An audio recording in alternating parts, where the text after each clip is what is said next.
Oh God. What happened? Who's delayed? Someone's delayed. Oh, God. Hey. Yeah, somebody's delayed. Who's delayed? Someone's delayed. Delay. Someone's delayed. Oh, Yeah, somebody's delayed. Who's delayed? Someone's delayed. We good? Hold on. Wait, hold on. Testing. testing. That's not Q. Was that Testing. Brian? Was that your? Testing? No. There we go. That's Testing. so weird. I think Brian. I think you're getting bounced back. Mike. I think Brian. I think you're getting bounced back. I was. Yeah, it's Brian. I think it's Brian. I just muted him. Oh wait, dude. I think because Brian, you're listening to it through the laptop and you're using the mic, right? Oh, that might Yes. be why. He has to turn off the echo, like turn on the echo thing. Because that's what I don't. I listen to it through the audio, but my mic has an echo. Yeah, if you go in your settings with the mic, there's an echo cancellation thing. Yeah. Audio, but my mic has an echo. Yeah, if you go in your settings with the mic, there's an echo cancellation thing. Yeah. All right. Is that better? Yeah, but my mic has an echo. No, Yeah, if you go in your settings with the mic, there's an echo. Nope. No. I'm sorry. Damn it. I'm trying to figure. Oh no. Oh. Okay. Well, Yeah. Yeah. I'll just fucking leave. What's what's up, guys? Oh, yeah. There you go. Missed you guys, man. It's like freaking Chris. I feel like we haven't been on a live together in a while. Man, I Chris feel like hasn't I been on haven't a seen you live in a guys in while. a minute. It's been a a direct while. broadcast like a week ago, dude. Yeah, but I don't know. It feels like a long time. Whatever, all right? That's too long. I haven't seen you since the last time you were on this show. Yeah. It's been a minute, man. I missed you guys. You, speaking of which, I was talking to Steven, and I don't know if I did tell you this or not, but I wanted to do another Cinema Rewind episode. And obviously, Chris and Jordan, you guys are invited. I mean, letting everybody know now. We're originally thinking of talking about I Know What You Did Last Summer and kind of building up to the release. But I was also thinking, since the movie doesn't come out just yet, we could always talk about another older movie called The Ninth Gate.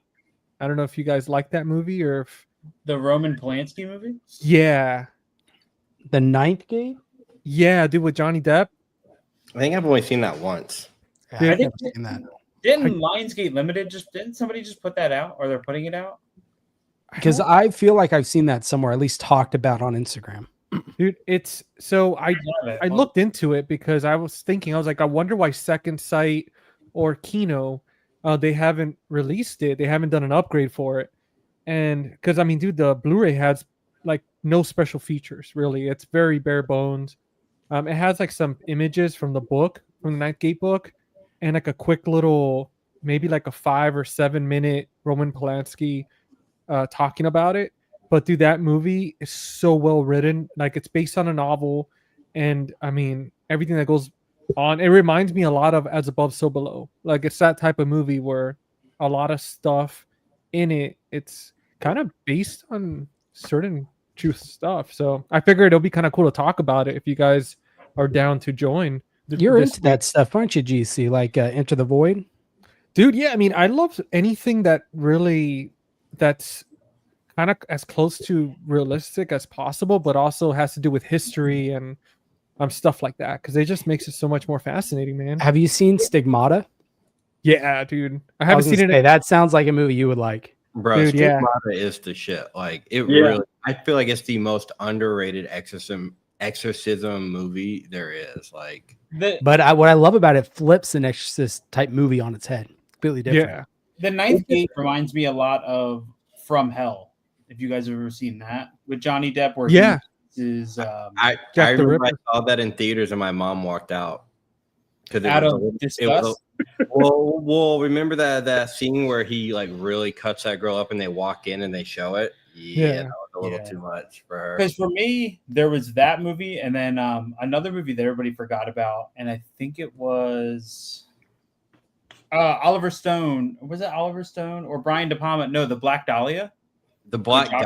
Yeah, that's under. I have not watched that in forever. That's a good one. I wish they showed more of that because you only see what happens from like a wide shot from like really far away. Yeah, of her coming through the feet when she's running and screaming. No, like the body. The body. Oh yeah, the body. That movie has a ton of style, but it focuses, I feel like, on the wrong. It doesn't focus on the right things to keep it interesting. You know, so I kind agree. of off. I agree with that. But I wonder why it says they're probably hesitant, because I mean they've done his movies, like they did the Tenet Vinegar Syndrome. Well, that, and they just redid not redid, but they put it in the Paramount Scares, Rosemary's Baby, and they put out that nice like UK deluxe box. Yeah.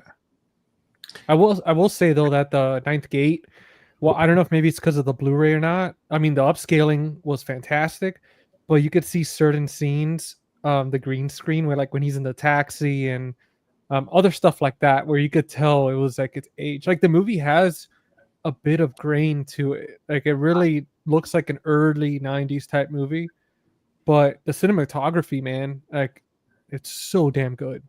Is it green screen or is it like, old school rear projection kind of? I wonder, dude.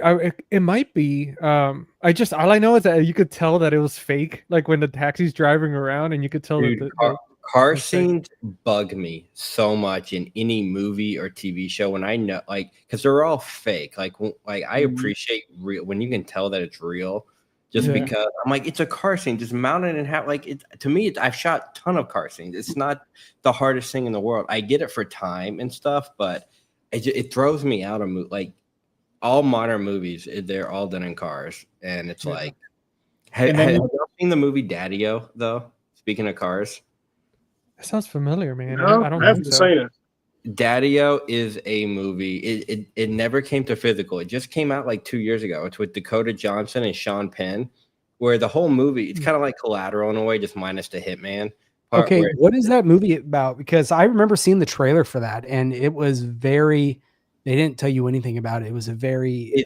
It's very dialogue driven. The whole thing takes place in a cab where this guy picks this girl up from the airport and drives her home in New York.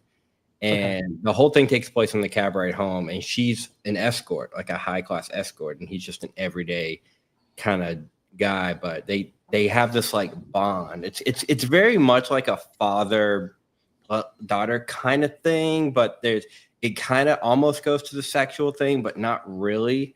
But it's just really fascinating. Yeah, I wanted to see it, but it kind of just came and went. I feel like. Yeah, and it never got a physical release. I watched it on a plane, and I was hooked the whole time. Daddy-O, it's on Netflix. Wild out here in LA. Good luck. Oh, hunker down. Dakota Johnson alone is the reason why I want to see The Materialist. Yeah, I want to see it because that looks good. From what I've heard, it's like kind of bringing back the old school rom-com. Good. I missed that. Yep. Yeah. That's one my wife is all excited about and even though it's an A24, because I remember showing her the trailer and she was stressed out right when the A24 hit. She goes, "You better not take me to this." And just wait. She goes, "It's going to turn into like some sick, twisted, demented movie or something." She sent me a trailer earlier, and I was thinking the same thing. I was like, "This is going to get super twisted, super fast." And could you imagine though for like Materialists if that's really what it is, and they just completely like led people on for the whole movie, and couples go and see it, and ends up being some twisted movie. Spoiler for you guys: at the end, Dakota Johnson grows to 50 feet tall and squashes Pedro Pascal. Oh no! That's for anybody who's seen Love Lies Bleeding. Yes, that's what I was laughing. Which was like, I have not seen Love Lies Bleeding, so I don't know if that's a spoiler or anything. I haven't seen it either. Oddest twist I've ever. It wasn't even a twist because they showed it in the trailers, but it was like a take on the 100-foot woman or whatever it is. The Attack It's of the so- 50 Woman. Yeah, that Yeah, one. because there's like brief moments in the movie where she like they put this like shaking effect where like her muscles kind of like pulse and swell, but they never take it, too much, and then at the end she grows like 50 foot tall. Interesting. She hulks out. What's Yeah. up? What's up, Chase? Dude, Chase Chase, got I the was- biggest Vinegar Syndrome box. Dude, I've I ever- saw that. It was funny because I was watching. Like, nah, he's just. There's no way it's going to be that big. I was wrong. I think was it's on huge. the live stream with them when you ordered all that, and I was like, just seeing it, I was like, wow, you really did order like all that shit. I was opening my store this morning when I was watching his video, and every time he showed another title, I was like, all right, $35, and eventually I just lost track. I know he didn't pay $35. He's over there with a calculator. Some of those were part of the subscription, and then Yeah. he gets a discount. Like I forget what the discount was, but he wasn't paying full price for those. So he was able to get a lot more than like us mere mortals can get from Vinegar Syndrome. Anybody pick up Dark City? Immortals. I've actually never seen Dark City. Oh, it's so good. I have the Blu-ray, so I think I'm gonna stick with it for now. Not showed up. really like my type of thing. Maybe one day, but That's beautiful, man. Look Open at it. Hold on, look at the price. What Chase just put in the chat, and that's with the Wow. ain't That's no, honestly that's a good price for all that stuff he was pulling out in that video. I will say I'm happy that somebody else, meaning him, talks about the Melusinex titles or the Melusine titles because I love their stuff and nobody ever talks about it because there's like a little bit of like a shame factor with it. I feel like. I just bought my first Melusine title on that sale. Yeah, It was Like, like I I bought the last one. I have Through the Looking Glass. I have the Image. I have all of the black hardbox ones, and they're all like incredible, dude. No, what I order? I think it's like Let's Get Physical or something like that. I forgot the name of it. Yeah, that's a cool. I'm every single time he talks about Melusine, I'm so happy because people act like it's like I don't know, like unspeakable territory. That's the same with the 88 with their French collection, I feel like. I just ordered Private Club today, and then I finally got I'm a Nymphomaniac. Finally, Dude, let me know what you think about that one because I really enjoyed I Am an Infomaniac, and then the sequel is coming out. They just announced it though. I Am So Frigid Why is the sequel to that. So I'm hyped on that. I haven't watched Private Club. I watched what is that your Blu-ray GC? I felt left out. Hey, Jordan, does the Arrow one have? I don't know if you've unboxed it yet, but does it have the RQ? None of y'all have unboxed it. Have it? Mine just came in today. Mine Does it did have too. that white original artwork on it. In it. Let me see. I can I'm gonna check. make y'all open it instead of The director's cut, baby. Damn, this has a ton of special features. All right, I'll open mine. I was about I'm to say, opening Jordan, it too, Jordan, Jordan. do it now so you don't have to make a video of you unboxing it and then a video of you reviewing it. Well, so I only did that like once or twice. I usually don't like doing it, but I know I'm just man, the messing. slip is tight. Good lord. There we go. that's what she said. GC's like proud of it. He jumped on that quick. Oh, they don't No, get it took me a second to find it. That sucks. I think GC's artwork is the coolest artwork on the Blu-ray. The white art. I think that's dope. I will say what I do like that Arrow's been doing is their artwork on the actual cases. Now they're starting to do different artwork than on the box. Yeah. I So, think like- they got a lot of pushback from that. So at least it's, it's commissioned artwork, but it's something different. How is the fade? How is the color rendition from the flip It's- cover to the box? You Is it wanna still see? faded? Yeah, I want to see the difference. So No, there's hold them next. Oh, yeah. Oh, Jesus. They got to work on their print job. Yeah, man. That is awful. I mean, I guess it's like who said it? Somebody said it. I forget who it was, but it was like if you never see them, and maybe it was Q in one of his videos. Like if you don't see them side by side, you're never gonna know. But No, you're not. you know, Dude, I'm telling you, it smells so good. Do it again. Ah! You guys ever right? All right. I was reading a booklet earlier from a movie, and I just completely stopped in the middle of a sentence and got the urge to sniff the book, and then I just continued on. I had to get a It hit. smells good. Oh yes, I agree with Chris. You see the camera go off. It's like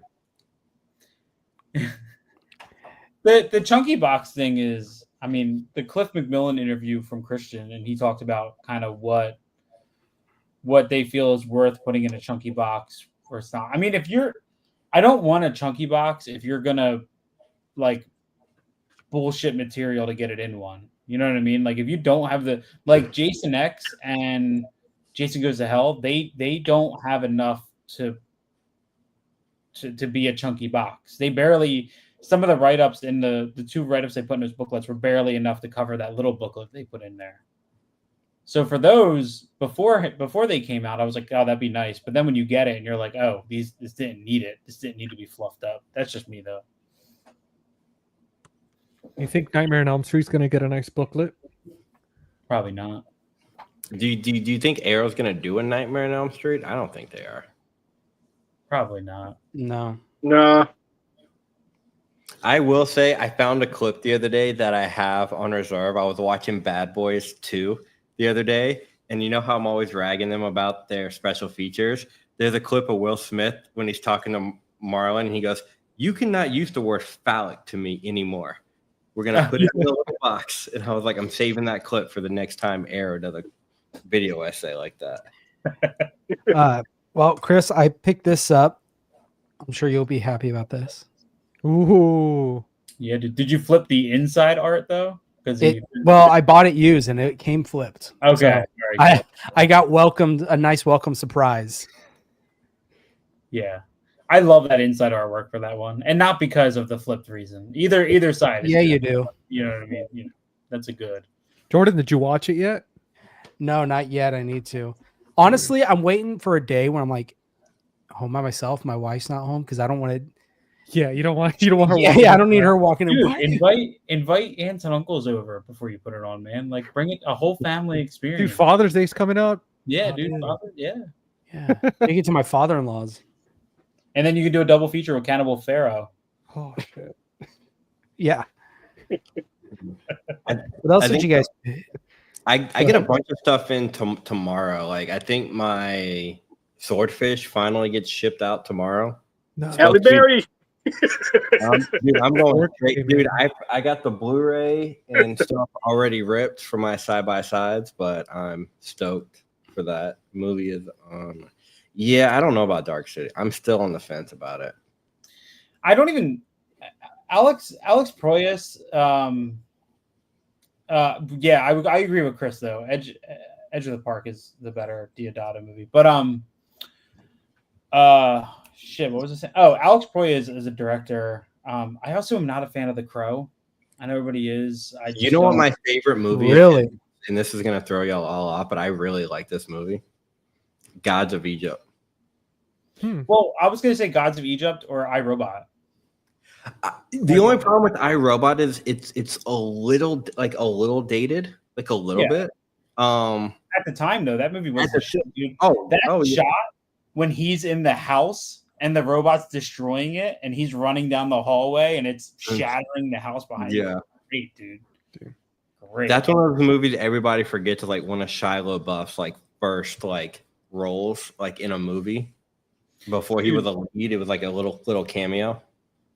Yeah, iRobot was good, man. I liked it a lot. I also liked it when I was younger because Audi R8 was always like my dream car, and that was the car they used as a base to build those futuristic cars. So I always liked that one. But yeah, The Crow wasn't a big fan of. I had heard of Dark City for years because of the rumors of this other cut and all this other stuff. So I just never. I don't know. I'm really hoping though for a standard version of the Keep from Imprint? I don't think they'll do it. I think they haven't done it. Well, they haven't done it with a lot of their movies. I guess like special packaging. They haven't done the standard releases yet. Neverending Story has not got a standard release yet. And it's almost been a year. Maybe they're still waiting on them to sell out though. So I don't know. If not a standard edition, at least a sale. Like Jordan, do you know if Mike's going to be getting them? Which ones? The Keep from Imprint. No, he's having a hard time getting a dealer for Australian films from Australian labels. So that's kind of where he's at right now. He's working on it, but he's having a hard time finding a supplier for it. I just cannot, like, I think about the cost of that movie with that stupid cross, and I'm like, that, like, I would pay, take like $30 off. Don't even give me the cross, and I'll buy it. You know what I mean? Like, it's like one of those. I don't.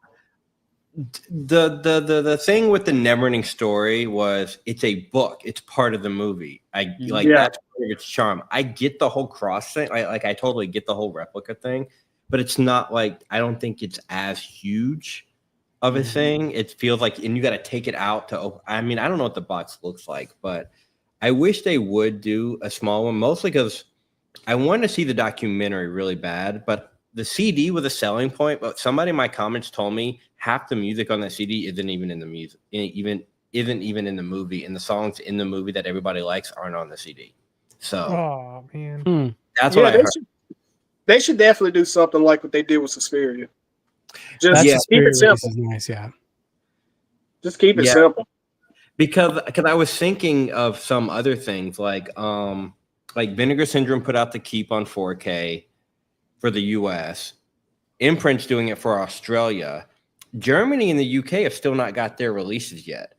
So part of me feels like I may wait for a German release of that. I already have the 4K, so I'm not really like, I don't need anything else, but I feel like Imprint's going in the way of super premium with certain things. I feel like that they're going to mark their niche into this super premium. But I wish they would do like Umbrella. Like Umbrella's the king of, you pick which version you want. You want the big one, the medium, or the small one. Like it's nice about Umbrella too. They don't make you wait either. It comes out with the release itself. Oh, really? I feel like Umbrella would give you everything that's in that release except the cross, and it would be like $50. You know what I mean? Umbrella is so cool that they gave like that Super Mario one. They put out an edition with all the tchotchkes without the movie for the people who just bought the movie individually. Yeah, so they did that, but then like we have the 1-up edition, which is the other color. It was the one they did after the initial run, and then the books are paperback, not hardcover. That's the only difference. And then it didn't come with the patches and stuff. That or the little film cell. Yeah, which we don't got any of that. I mean, yeah, I have the 1-up edition and I like it. And I think we paid like $66 for it. It was really cheap when we bought it. I was telling my wife the other night, I was like, we were on a walk and I was like, it's crazy that at this point in physical media, I was like, we own like a 4K incredibly deluxe edition of fucking Super Mario Brothers 94. It's just like one of those random thoughts I had. I'm like, what a world. I still have not picked that up. I've always wanted to. I just haven't. And they come and go. I think they're sold out right now. I'm assuming it might come back. I don't know, but I might be standard. I almost placed an Orbit order because they still have You Were Never Really Here, the Umbrella Deluxe like web store release on their site. I'm like, damn, it's like $65 or something. Yeah, that's a cool release. I like that one. But honestly, to be real with you guys, my favorite label this year, and I've always liked them, but I've fallen in love more and more, it's become Second Sight. Like between the Nice Guys and Talk to Me, and then that When Evil Lurks, like they just have become one of my favorites. Like every Second Sight I pre-order on day one with like no hesitation. I'm like, I only have one Second Sight, and it's a standard. Such a good movie, though. I was gonna say that's not a bad only one to have. No, it's not. They have a bunch I want. I'm just not, maybe because I don't have any yet. I'm not a fan just of the way they do their cases with the box sets. Oh, you mean Yeah, the not digipack. The digipacks, yeah, Yeah, they I'm get not- damaged way too easy. I'm not a fan of that. So part of me is like, I would rather just get all the standard ones. And the main ones I want, I need. What's that French movie? God, I can't. It just blanked off the top of my head. High tension. High Tension. Yeah. The High I Tension won't- was small. That's like their smallest release. It's so It little. really is. Look, hold on. I got it right here. It's tiny. It looks weird. Yeah, it Does does. it? It stands out because it looks so weird on my shelf. Even Yeah. compared to like a Blu-ray release, look at that. Yeah, it's real small. Yeah, I want to get that. I really want to get the guest. The guest is a big one for me. Guest is a good one. And I was gonna get the drive, but I'm just gonna get that steelbook because I love the art on the steelbook. I almost bought that the other day too because I found it used for like $29.99 because that thing has not gone down in price at all yet. Yeah. Have you guys picked anything up this week? I mean, I know Q has. you're gonna have to give him a whole segment for his. Now haven't most of my bought it. stuff is coming in tomorrow and the next Mhm. day, and then my biggest purchase was I bought a CRT TV, Nice. I saw Nice. that. That's which cool. I am probably gonna make a video about it tomorrow or the next day. But I'm stoked. I love it. Like it's freaking awesome, and it's from 2002, so it's like the perfect time period TV. Too. Yeah. And it's a 20-inch. So I was looking for 20 inches, but on eBay they're so expensive. So I found this one for $60 with free local pickup, which is like 30 minutes down the road. And I just went to go get it. It doesn't have a remote, but I found the remote like on eBay for $8. So Nice. it's so nice. So I love it. Pick up the camera and just take us in there, man. Just take us on an MTV Cribs tour. Dude, my room is a disaster right now. The movies I just unboxed, and ain't no way. Well, I just got this in the other day. Finally. Nice. I like that artwork. Yeah, dude. Chris, you need to rewatch this. I know. Yeah, it's in my watch pile. It's I in don't. your That was one. That was one I never. Like I said, the first time I watched it, I didn't love it. Yeah, I really liked this movie. Argento is. I went through when I went through a big period of watching a ton of Argento, I got a lot of them mixed up. Like there were parts from other Argento movies that I was mixing in. Like I thought a scene from Cat and Nine Tails was in Deep Red. I thought a scene from Deep Red was in Bird with the Crystal Plumage. Because they're all so similar, and I watched them all so close together that they all just became one movie. You know? That's a great release, though. The 4K looks incredible. It looks really good. Yeah, it looks really good. What else you got there, Joe? Dude, your stack is so high. It's broken up. I know. Well, all the stuff showed. Well, a lot of stuff showed up today, and the rest is from last week. But got this right Dude, here. Nice. That looks good. Nice. I love Yeah, that you're dude. collecting DVDs now. I know. It's bad, but it's not that bad because they're really not that expensive. So it's kind of an easy thing to collect. DVDs are cheap now. I feel like VHSs are getting the expensive thing now, and then They are. DVD will be next, but it probably won't be for another 2 or 3 years, maybe until they become like the thing again. Yeah. Here's the one I splurged on. nice. I hate that movie. I hate that. I saw that one. I couldn't do it. You don't like him right there, the little Fuck that boy. kid in that movie. That movie's so stupid. I don't know. That's okay. I needed it to trying to get them all. Well, no, I'm gonna have to buy it because I want a complete Second Sight collection. But Yeah. See, that's what I'm going through. Picked up When a Stranger Calls. dude, nice. I can't do so. I've been planning this video for literally a year about doing a When a Stranger Calls video. That I watched the original. I will never watch that original again. Yeah, that's what this one is. You like the remake? Oh, 100 times better because that one takes place.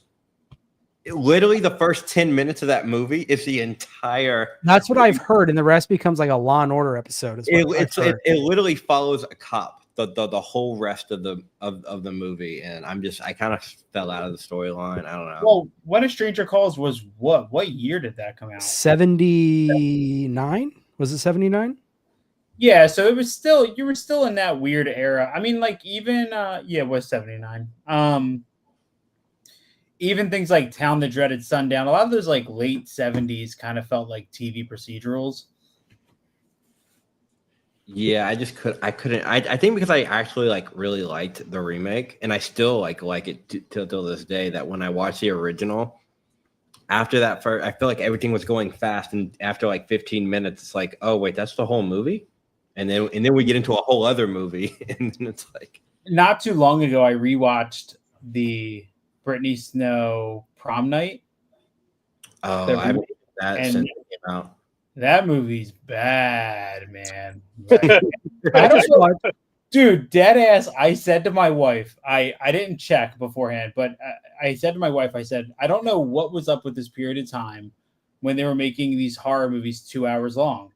And she's like, oh, that seems way too long. And then when the movie was over, I checked the back of the box and it was 89 minutes. I was like, what the fuck? I just watched Britney Snow last night in X.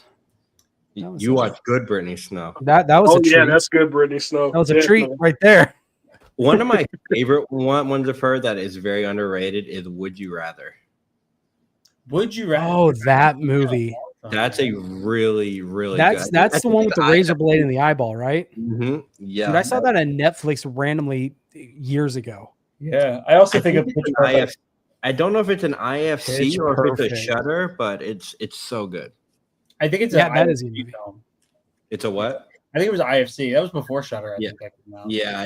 Mhm. I think it was IFC. It's been a few years that it's since I've seen it. Have any of you guys seen this Steven Soderbergh movie, Presence? Yeah, I just watched that. I want to say last week.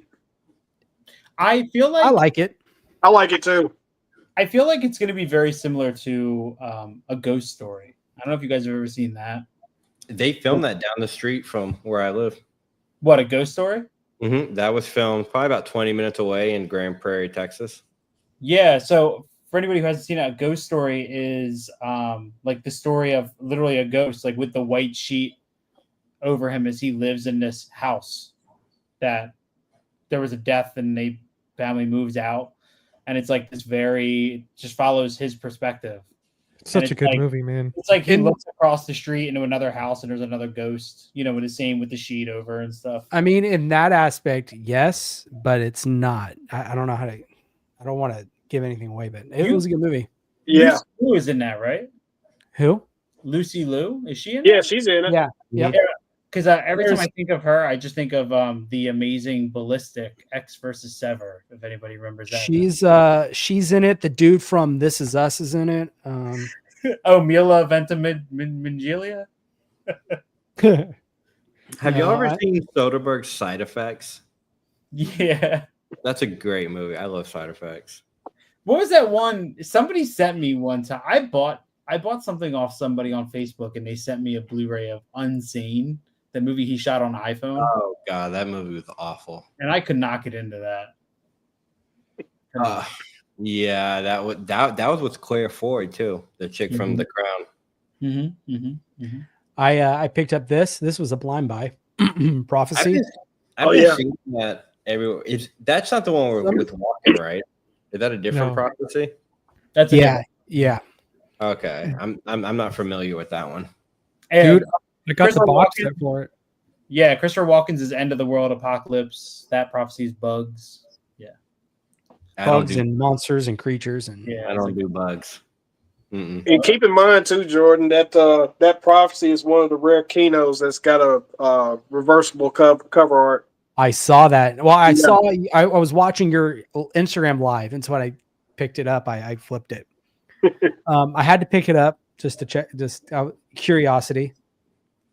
But I haven't watched it yet, so I don't know. I wonder. I'm really curious at your comparison.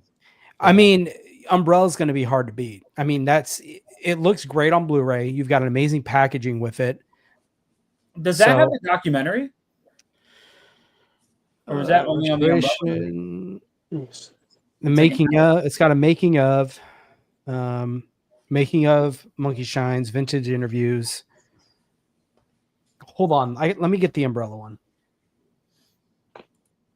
Q, I like the Nightmare on Elm Street shirt. Appreciate you. I need to get more horror shirts. Yeah, I don't have that.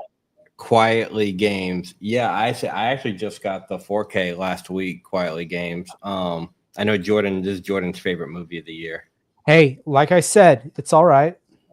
I told you it was okay. Dude, I know some people are love awesome, dude. This is one of my favorite movies of this year. I love this movie.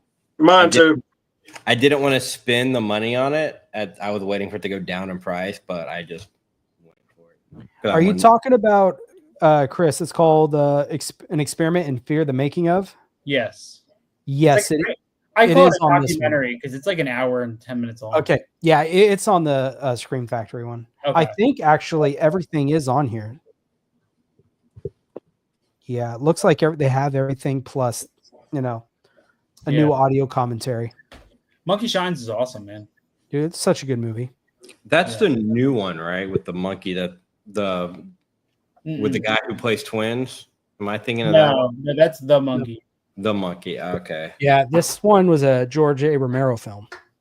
Yeah, a guy he gets into an accident and he becomes paralyzed, and his friend who works on who like does experiments and stuff gets him a monkey, and it goes completely awry.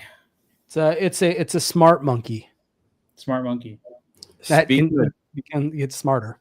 Speaking of George A. Romero, how many of y'all creamed y'all's pants today with that announcement?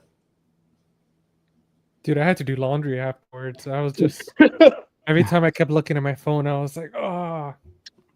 I mean, technically, Mm-hmm. it's what's his name? Tom Savini. Tom Savini. Oh, I thought it said George A. I've never seen the movie. You're talking to me. I thought it said George A. Romero. It's a remake. It's a remake. Tom Savini. I think Tony Todd's in it, right? He plays the main guy. I picked this up, Roadhouse. It looks good. Better than the. I made a lobster joke to Jordan and he didn't get it, and I felt kind of weird. I get it. What was it? What? See what I mean? Yeah. No, why? What did you say? I said when you got it, I asked you if it looked like a lobster, and you had no idea what I was talking about. No, but GC said something. Dude, you can do a side-by-side comparison with the chick from Jason Goes to Hell. I could, but it did look good. One thing I was hoping, at least on my sound system, when like they're playing music in the bar, I noticed there's a slight delay to my rear speakers, and I thought it was an issue with my speakers, and it's not. Because then doesn't happen to anything else, but when I originally played the Vinegar Syndrome, I noticed it, and I was hoping it didn't happen with this, and it's the same. It's like, and I noticed with the drums when they hit the hi-hat or something, it goes. It's the weirdest thing.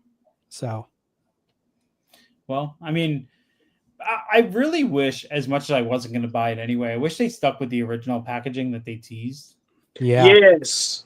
Because that's really underwhelming. Like, for that caliber of a movie to get that, Yep. just kind of feels like, especially when you compare it to what Vinegar Syndrome did. Yep. Pick this up. Beautiful, dude. Did you watch it yet? No, I'm saving it. You gotta I'll watch probably watch it man. here in the next couple of days. I've been watching some movies in preparation for something that's coming up. So I haven't got to hit it yet. Dude, Tenebrae. Bro, I'm still waiting on you, Chris, to watch Parthenopy. Oh yeah, I do. Yeah, I do. You're right. I keep looking at it. Every single time I come in to pick a movie, I look at it, and then I'm like, I don't have 140 minutes right now. It's gonna put you in a place. No. I get it, bro. I'm just warning you. Be in a mindset for that movie. Like save like 30 minutes after to sit with it. So we're probably gonna. So we're supposed to go to Washington D.C. this weekend, which is like a 3-hour drive for us, and because my wife got tickets to see at the Kennedy Center a John Williams tribute by the Phil Symphonic Orchestra, but we found out today that on Saturday is the 250th birthday of like the U.S. military. So they're holding a giant parade, like one street over from the Kennedy Center, and they're like locking down all of DC for it. And also I have to call tomorrow and figure out if they have because the road that's in front of the Kennedy Center is closed. So I'm like, how the hell are we gonna get there? Oh, that sounds like a nightmare. I've been to Washington a few times. Or DC. That's ugh. So if that happens, if something happens and we don't go, then I'll watch Parthenon. Speaking of that, I don't know if y'all are into these kind of things, but I think it's getting a 4K release, the Hans Zimmer concert movie. I'm gonna pick that up. Yeah. So I saw the trailer and I was like, oh, I'm in. Like I'm totally. Yeah. I think it's the show in Prague, right? I think is the one. Is it one show or is it like a mixture of like his tour? Well, honestly, bro, I'm a little salty at Hans Zimmer because we had tickets to go see him that I paid great money for. We were like 2 rows or 3 rows from the stage, and we were practically getting in the car, and we got word that he canceled the show. It was in Baltimore. Damn. Yeah, so Baltimore is like a 2-hour drive for us. It's not crazy because the night before was his birthday, and he was in New York, and I think he partied a little too hard. Yeah. And then he just canceled Baltimore with no heads up as we were getting ready to walk out the door. So I'm a little salty, but I'll buy it anyway.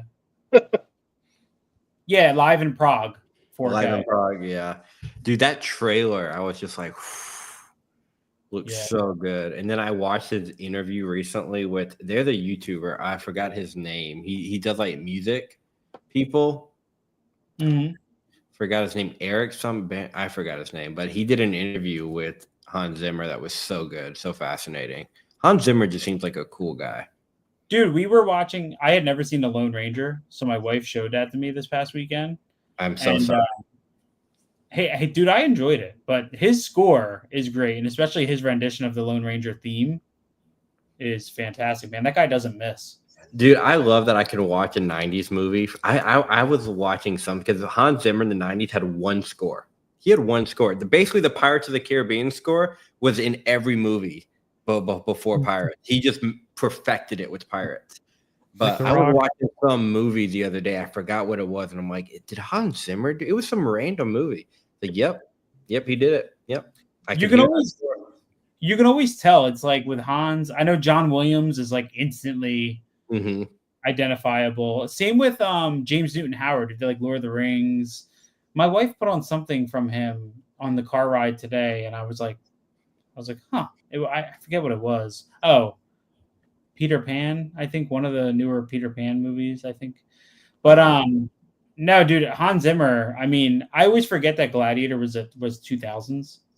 But I say, did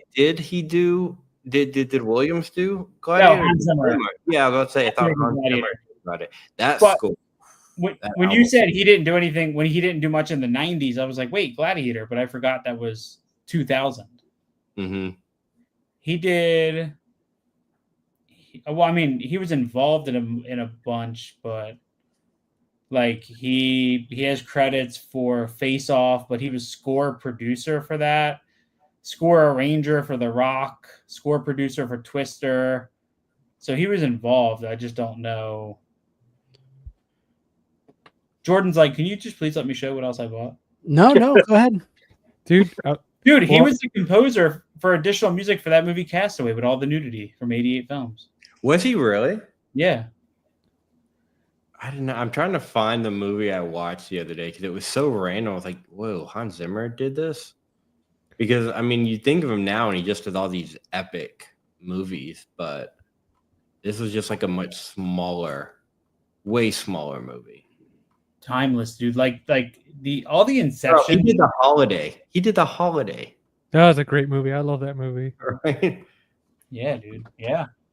If you guys want concert stuff in 4K, one that I would highly recommend if you guys are Crew fans is this one here.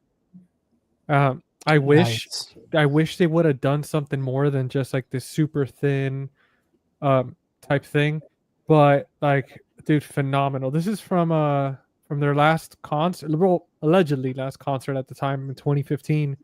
Man, dude, this thing is so crisp, man. And like, I'm sure with your guys' sound system, it's gonna sound amazing. My favorite concert from them was the Carnival of Sins. I think that's the best one they've done. Are there any, Jordan? I know you are, but anybody in here a fan of a Turnstile? I don't know. Turn style, dude. Dude, because they did their record release in theaters. Like Really? like, Turnstile? They're the record release show that they did, they recorded and put it in theaters on the day of the night before the record release. So that was That's the pretty first cool. people who heard it were whoever attended that show and saw it. I have been listening to that Never Enough album nonstop for the past like 4 days, man. Just had to say that. Chris, I figured out the movie. It was Drop Zone because I was watching Drop Zone the other day because I just got from Bingerson. I'm like, I know this music. And I was like, Hans Zimmer. Right there. Yeah, he was like another movie you brought up. What was it? Motley Crue, and it made me think of. What was that movie? The Netflix movie they did, the biopic of Motley Crue. Oh, dude, I have it here. Hold on. So, did you guys see that they're doing a biopic of Kiss, and they've got Nick Jonas got cast as Paul Stanley? What? Yeah. Oh, is that a mod you got? Yeah, like that. That was a wild little movie, man. I don't know why the hell they did not release this on that physical. movie's so good because dude, it's a Netflix movie. Dude, I watched. I'm telling you this. I got this on Etsy, and the quality on this is phenomenal. Dude, this Blu-ray looks like a damn 4K, and I just watched it. I rewatched it a day ago, and dude, the Blu-ray that I've bought from Etsy, the bootleg ones, look so good. Like, dude, I bought Blonde from Etsy, Blonde and Napoleon, and they look incredible.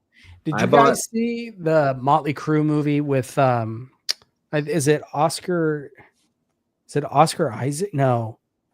Who plays Tommy Lee with Pamela Anderson? It's their storyline. Yeah. That's the one that was on Hulu, right? Yeah. Good, man. I wanted to see it, and then I saw a clip of his penis talking to him or something. Yeah, I saw that. And then then Tommy Lee. I mean, what do you I think Seth Rogen produced that show, right? Yeah. And he started it. He was one of the guys who found the tape or stole the tape. Oh, yeah. Yeah. But once I heard Lily James's body was completely fake, I was like, I was kind of out of it. Brian, have you watched oh my God, what's it called? What's the show with Seth Rogen about Hollywood, the studio? That's a good one. The Studio. Just finished it. Isn't one of the episodes? I liked it. It's like the whole episode is a oneer. Yeah, because that's just kind of the storyline of the oneer, talking about the oneer to a oneer. So the whole episode is one take. I've seen a bunch of behind the scenes clips on Instagram of them showing how they made that scene, but I've never. When it comes to TV, I don't have any subscription services, so I don't have Apple, so I can't. They had a really good episode where they talk all about the difference between film and digital. And Seth Rogen, he's all big. We only shoot on film. And so there's this whole episode of this girl who kind of just goes nuts and steals all the film canisters of the episode they shot. And he's after her to save this film because it's he puts film high above everything. It's pretty good. It's a good show. That's cool. There was a shot in what's that movie? That Strange Darling. What's up, Christian? What's up, brother? What's up, Christian? There was a long shot. It was one of the last shots in Strange Darling where she's in the car and it's just one long shot. I'm like, I know they shot this on 35 millimeter film. I'm like, I wonder how many. Yeah, it's a final shot. Yeah. It is so good. I love like just super long shots. I just don't know. I don't know. What interested me about that shot, it was shot on, and I love the slow, gradual fade from color to black and white. That shot. It's beautiful, man. Yeah. No. The one I like is it Children Among Men or Children of Men? Children of Men. The car ride shot in that movie. Have you ever seen the behind the scenes of how they did that? Yeah. That was like one of the very first times where the camera, like the driver's on top of the car, or the whole thing, the whole rig was just insane. And I think even two takes up to like the ping pong ball, and that was all digital. The way they did that, it was pretty cool. Yeah, I'll never forget that, seeing that for the first time, man. Because when that camera pans over and you see the people charging down the hill, and then they throw the thing at the cocktail at the car, and it just explodes. Do you know where do you remember where the cut is, Jordan? No, it's been a while since I've seen it. Cut when he gets out of the car. When do they do the pan cut and it's like the side of the car? Yeah, it's the side of The windshield. of the car. That's where the cut is for that scene because the one shot keeps going outside the car, but all the stuff in the car is all like a one shot. The only like CGI. They had like a camera over the inside the car, and it was this whole. Yeah, it was pretty cool. Was that was that Alfonso Cuarón directed that, right? Yep. And his with Alphonse. Wait, was it? I always get him and the guy who did Gravity confused, to be honest. I think it's the guy who did Gravity, right? Is that Alphonse? I think it is Alphonse. No, I get the guy who did Gravity and the guy who did Birdman confused sometimes with their So movies. Children of Men was Alfonso Cuarón, who also directed Gravity. Yeah. I always get him sometimes confused his movies with the guy who did The Revenant and Birdman. Yeah, because he went on to do Roma for Netflix with those awards, but he also directed.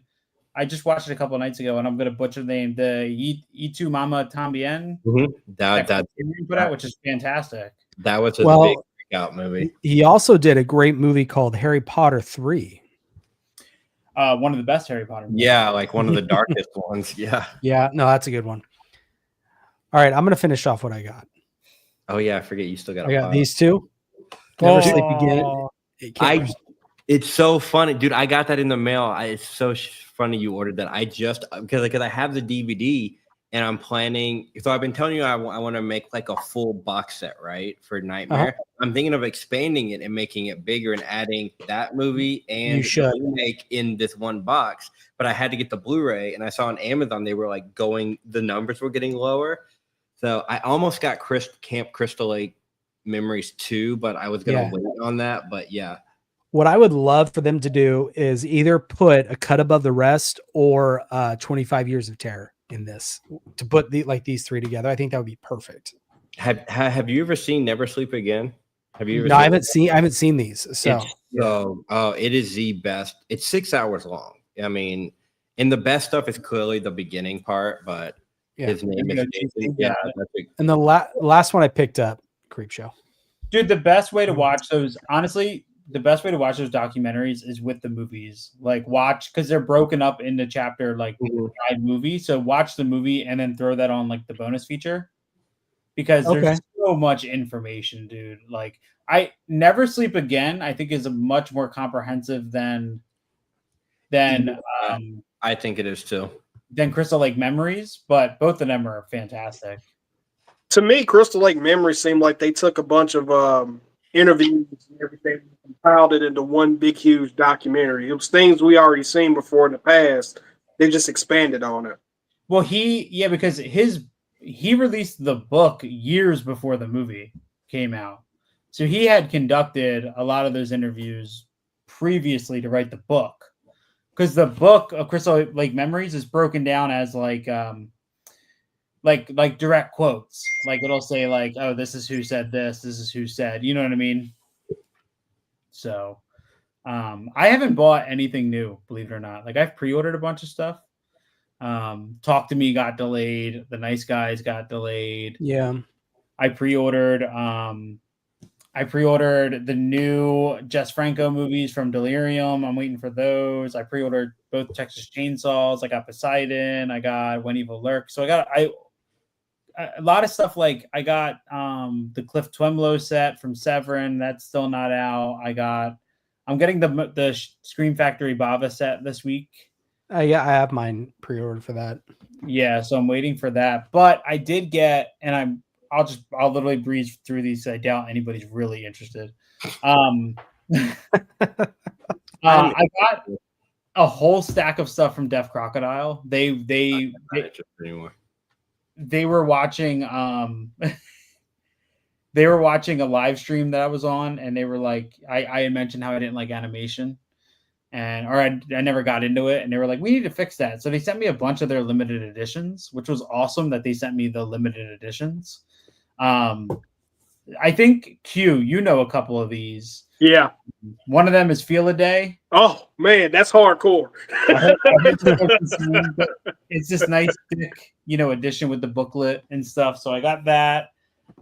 They also sent me 2 movies by Bill Plimpton. One is I Married a Strange Person. This looks wild. One of these starts with like birds having sex. I forget which one. And then Classic. the other Mutant Aliens. That reminds me of Ren and Stimpy. Yeah, it does kind of give me those vibes. Dude, these limited editions are very nice. They're very like Arrow style with the booklet, but they have the clear. I guess these are what the Amaray cases they call them. Mm-hmm. And then they sent me, I don't know how to say, Vladimir Tarasov's The Past and the Return. The art on this is that's cool. Yeah, and then here's the other one, the Mystery of the Third Planet. There's another one as well.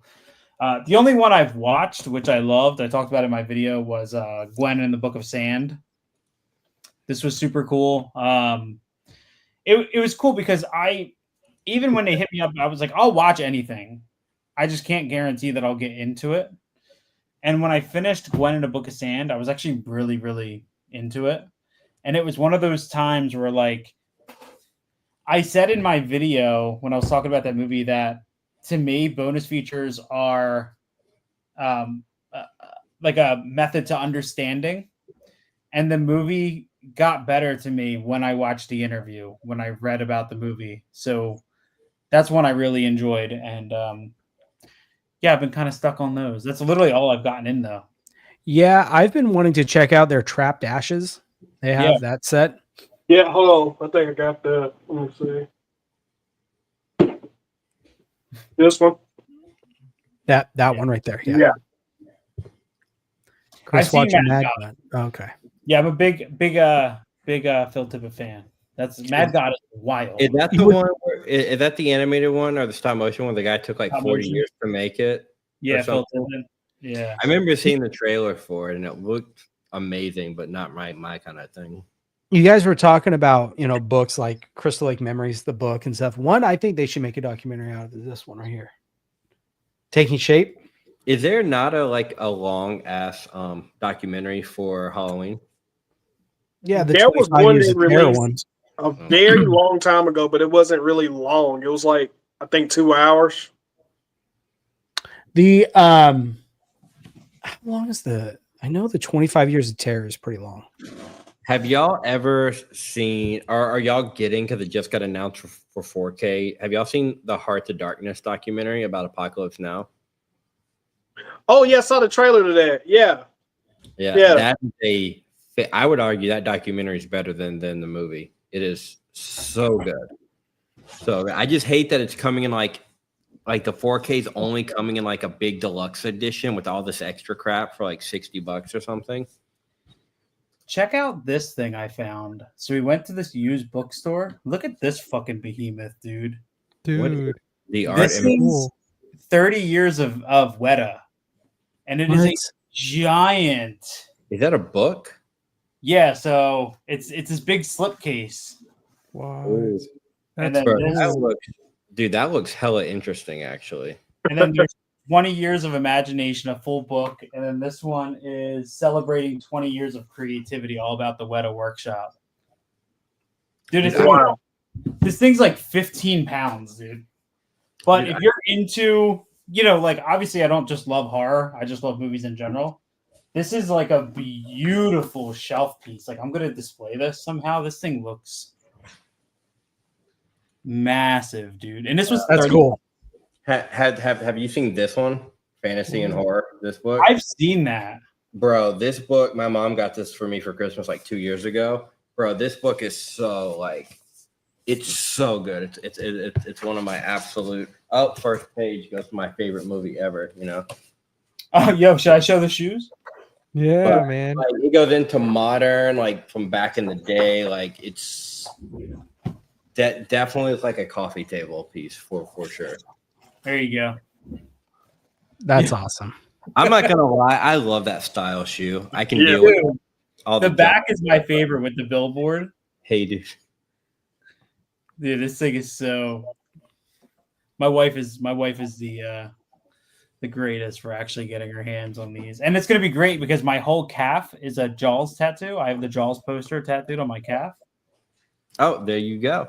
It'll go great. There you go. I'd rather cut my leg off, but I mean that's.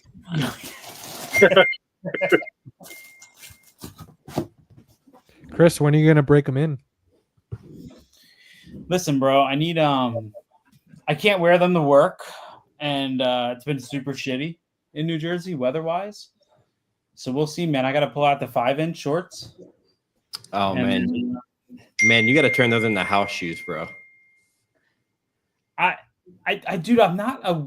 I can't. I bought like really nice slippers before, and I can't wear shoes in the house, man.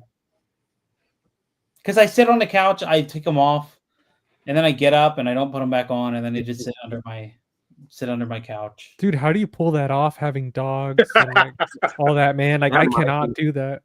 That might be true.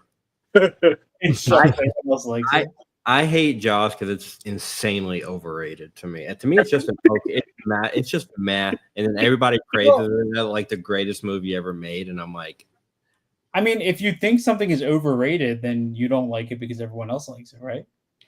kind of. Yeah. There you go. That's by definition. It's really not that great of a movie to me. I mean, it's okay, but I mean, I think too, it's the nightmare that went through like making that movie too. That's like when I found out about it, I think it was like last year, how much trouble they had with the animatronic and all that stuff. That Bruce. Well, yeah, because you put the animatronic in seawater. I mean, what do you expect to happen is going to happen? Bro, giant electrical shark in water. We'll see what happens. Yeah. Have you? Do y'all ever watch Corridor Crew? Corridor Digital? Yeah, they're awesome. Did y'all see their episode this past weekend about Anaconda? Yeah, dude, they complimented the hell out of that movie, dude. I forgot about that shot when it catches. Yes, and dude, I forgot about that. So I was watching their video and I was like, fuck, that's a good shot. God damn. I was like, I didn't know how they whipped him back up. That's what I couldn't figure out. With the cable to his waist as the second cable. Yeah. You could see the tree moving. They thought the tree moving was from like an added effect. They're like, no, it's just a cable moving the tree. But the whole like where they showed the behind the scenes, the animatronic of how they moved it, it was like, bro, like I've not seen anybody do that. Like that snake looked better than anything I see in CGI today or practice. Well, I mean, that's the same argument like with the T-Rex in Jurassic Park. It's all about, the lighting and it's just kind of how you set up the scene. And they get into that too. And it made me like, I want to rewatch it now so I can see, because they talk about the real one is when you see like the highlights on the snake are like white and then digital when they're just flat. So now I'm like, I'm going to rewatch it and see why I'm putting out the digital snake. What's amazing though is nowadays, like you go to the theater and you watch a movie, you can clearly know the difference between what's real and what's like your eye picks up on it immediately because there's such it's that uncanny, like you pick up on it. But Jurassic Park, no matter how many times I watch it, no matter how many times like things I read about behind the scenes, no matter what I know is CGI or what I know is practical, the transition between the two, I never. My brain knows that there's a transition, but it never goes like, oh, there's CGI, oh, there's real. It just works. It's one, you know what I mean? My brain doesn't click back and forth. Well, the problem also with modern movies is they're shot so clean. It could be two people talking in a cafe. I don't know what's real and what's not anymore. There's no like dirtiness or stuff. Like it's just too clean looking to where it's meant for CGI and everything to just blend in, where everything almost looks fake. We're back in the day, like even that Jurassic Park scene, that rain scene, you got rain, you got mud on the ground, there's texture, it's like there's stuff to it. Well, especially putting it in poor lighting as it is, that helps with the effect. Because if it was like spotlighted on the T-Rex, it would look complete. It would take you out of it. Well, same with I've been reading. I got a book. I found a book printed in 1997. That's the making of the Lost World, and that's why that was one of their things in the Lost World when they did the scene with that weird long trailer when the two they were like, we purposely did it again. We shot it at night. It was wet. Like we made these decisions again very intently. That way we could get away with blending between the CG and the practical, and hopefully people couldn't tell the difference, Dude, that movie, The Lost World, is my favorite Jurassic Park. I don't care Like Yeah. I could watch it over and over, man. I totally agree, Chase. I think the art. I think Smoke and Mirrors is part of the art of filmmaking, and people are just hired based off committee now, and they don't really know the art of like hiding shit and everything. But no, CG, I agree with you. I totally think Lost World is totally underrated. Yeah, dude, the Lost World is. I can't say it's equal because, in my opinion, like it has much larger flaws than the first one, but it's in my opinion, it's as good. Like I could throw on either of them, but I even like I'm not one of those people who bash Jurassic Park 3. No, I like Jurassic Park. Yeah. Yeah. I have a ton of fun with it, dude. The Spinosaurus, the end near the end, the Spinosaurus attack on the ship is just as good as any of the main attacks in the Lost World or the first Jurassic Park. Like, it's great. I think one of their biggest flaws, even them like bringing in the new one, is they never brought the daughter back from the second one. Mm-hmm. I feel like that's especially in today's day and age, like you could have brought the daughter back. And they never did, which I think is a huge miss for them. How do you guys think the new one's going to fare? I didn't like the creator. I don't really care. I didn't like Godzilla. I'm not the biggest. I respect that director, that Garrett. I always get him confused. Garrett Edwards, is that the one? Yeah, Garrett. I always get him confused with Garrett Evans, the guy who did The Raid. Garrett Edwards. I'm not the biggest fan of him as like his movies. I respect him as a filmmaker and like what he does behind the scenes, but his movies just aren't like Monsters. I didn't like Godzilla. I didn't like Rogue One was taken over from him. The creator was beautiful but boring. You know, he captures scale really well, and I saw that in the trailer for Jurassic World Rebirth. Like, he really does a good job at showing how large those dinosaurs are and like how big they are in the space. Like the raft. The problem is, again, like they're showing so much of this movie. I'm trying to avoid as many trailers as I can or anything, just because I feel like they've already like, I don't know, they've shown too much. Like the water scene. Like I hated that they showed that part because they showed like almost the whole scene. Yeah. I don't know. We'll see. I mean, I'm gonna go see it. Yeah. Yes. I don't think Scarlett has that same thing that Chris Pratt had at all. And I feel she's so monotone in this. Like all this trailer that I've seen, she's like this monotone, tough chick. I'm like, I wonder if she's tired. Like she's in it, bro. Like all those Marvel movies. I wonder if she's just kind of like. She's doing it, but she's doing. No, she wanted this. Yeah. I just wonder what happened with all of those, like, you know, badass chick movies. Like, they used to do so well. Tomb Raider, like Angelina Jolie, she was in, you know, Tomb Raider, Mr. and Mrs. Smith, you know, and there's none like that anymore. Well, because now it's forced. Like I was watching Batman Returns today, and that scene with Catwoman where she just flips. And she meets Batman for the first time, and she goes meow, and the whole thing just blows up behind her. I'm like, that's the coolest scene in almost any Batman movie, and it's her. Like, I've heard great things about Ballerina. I will say, I do want to see that. Well, on a de Armas. I mean, come on. Why do you think I own a mod of Blonde, dude? It's not because the movie has a great story or anything like that.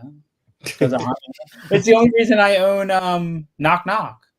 It's the only reason I own Knock Knock. Are you kidding me? Free pizza, bro. Dude, I think to answer Jordan's question, like why are those tough characters, like woman characters, no longer selling? It's because I mean, look at the Captain Marvel, like fiasco, right? Like they're starting to make all these characters where it's so agenda driven and so bashing narrative that it's no longer just like they can make those kind of stories, but yeah, I agree with you. It's that's why people are deterred, man. Like when they see these movies coming out, they're already like every time I see a trailer for one of those movies now, my mind's already like, oh, what agenda they're gonna push now? Like what's gonna happen? I feel like if you put on like any, like most recent example for me would be like when I watched Long Kiss Goodnight for the first time. you don't have to sell me that Gina Davis is a tough female character. She just is. Right. Mhm. Yeah. So I don't have to be. Now they're trying to sell you that there's a tough female character, and it doesn't feel natural. It doesn't feel like it's earned. It doesn't feel justified. It's just, oh, all right, here's a tough female because we need a tough female. Yeah, and I feel like it's like I think some of the most badass females just came from like I go straight to like Underworld, Kate Beckinsale, even Van Oh Helsing. yeah. Yes. Van Helsing, not just her, but those female like Dracula's brides Yeah. were like crazy bad bitches who would Yeah. kill you, you know, and I agree. KM and Jason X. I don't know that It reference. was a joke. It was a joke. She got an upload, as they said. But no, I agree with you. I feel like the female thing is more like, look, we have a female John Wick. Or, ooh, look, we have a female Chris Pratt, you know, and I'm like, I think the problem is they're taking these generally, they're taking these historically, you know, like Ghostbusters. We got to make it Oh, you know, God. their own franchise, but all the women, and it just people aren't buying it. I would rather see a new franchise that's, you know, strong women in there only, and not trying to flip it to make, you know, now we're going to have it, but with a woman. I don't like that. I think It's like they need to go rewriting back history. to, like, I think they need to go back to having strong female side characters that are just strong enough to be the favorites. Because I feel like the female favorites that when we grew up were kind of side characters because they weren't forced into that role. They were just kind of like, I don't know. I keep going back to like Van Helsing. She wasn't a main character, but she was the. I'd rather watch a whole movie with her than I would with. Dude, But see, Domino, man. that's what I mean though. It's we have to take this story of John Wick because it sells, and now we want to make it a woman lead. It's like the same with Pirates of the Caribbean. They're talking about making an all-female Pirates movie, but did y'all forget Keira Knightley was a badass in that movie? Dude, and like when it hit the third one, Woo. and she became the captain pirate of that king? ship. Yeah. Yeah, dude. We just watched the other night. We watched Smoking Aces, and you know Alicia Keys, and I forget her. Is it Tamara P. Henson? Is that the other one? I think they're two of the most badass in that whole Yeah. cast, man. They're fantastic, and you don't have to sell me that they are. They just are. You know what I mean? I don't have to think about it. They just are. Have y'all seen Copland? Especially Q. Have you seen Copland? I've seen Copland. No, I haven't seen it in a very long time. I'm sorry, I said the wrong movie. Cop Shop. Oh, I haven't. I own it. I haven't seen it. The other Joe Kerrigan movie that he did with Gerard Butler and Frank Grillo. Mhm. There's a black female cop in that movie who's a side character who is the most badass chick in that whole movie. She's been in a couple other things too, and it just doesn't click. But in that movie, she's the shit. I'm like, and she's not pushed. They don't even market it with her. Like, it's a Gerard Butler and Frank Grillo movie. Probably why nobody saw it, but Smoking Aces is so good, man. Oh, yeah, that man. movie just hit right. Like, Dude, look at Freddy versus Jason, man. Like that girl, the whole movie, the blonde girl, she's like scared, and then at the end, she has a little arc where she's just like, "Go to hell" or something.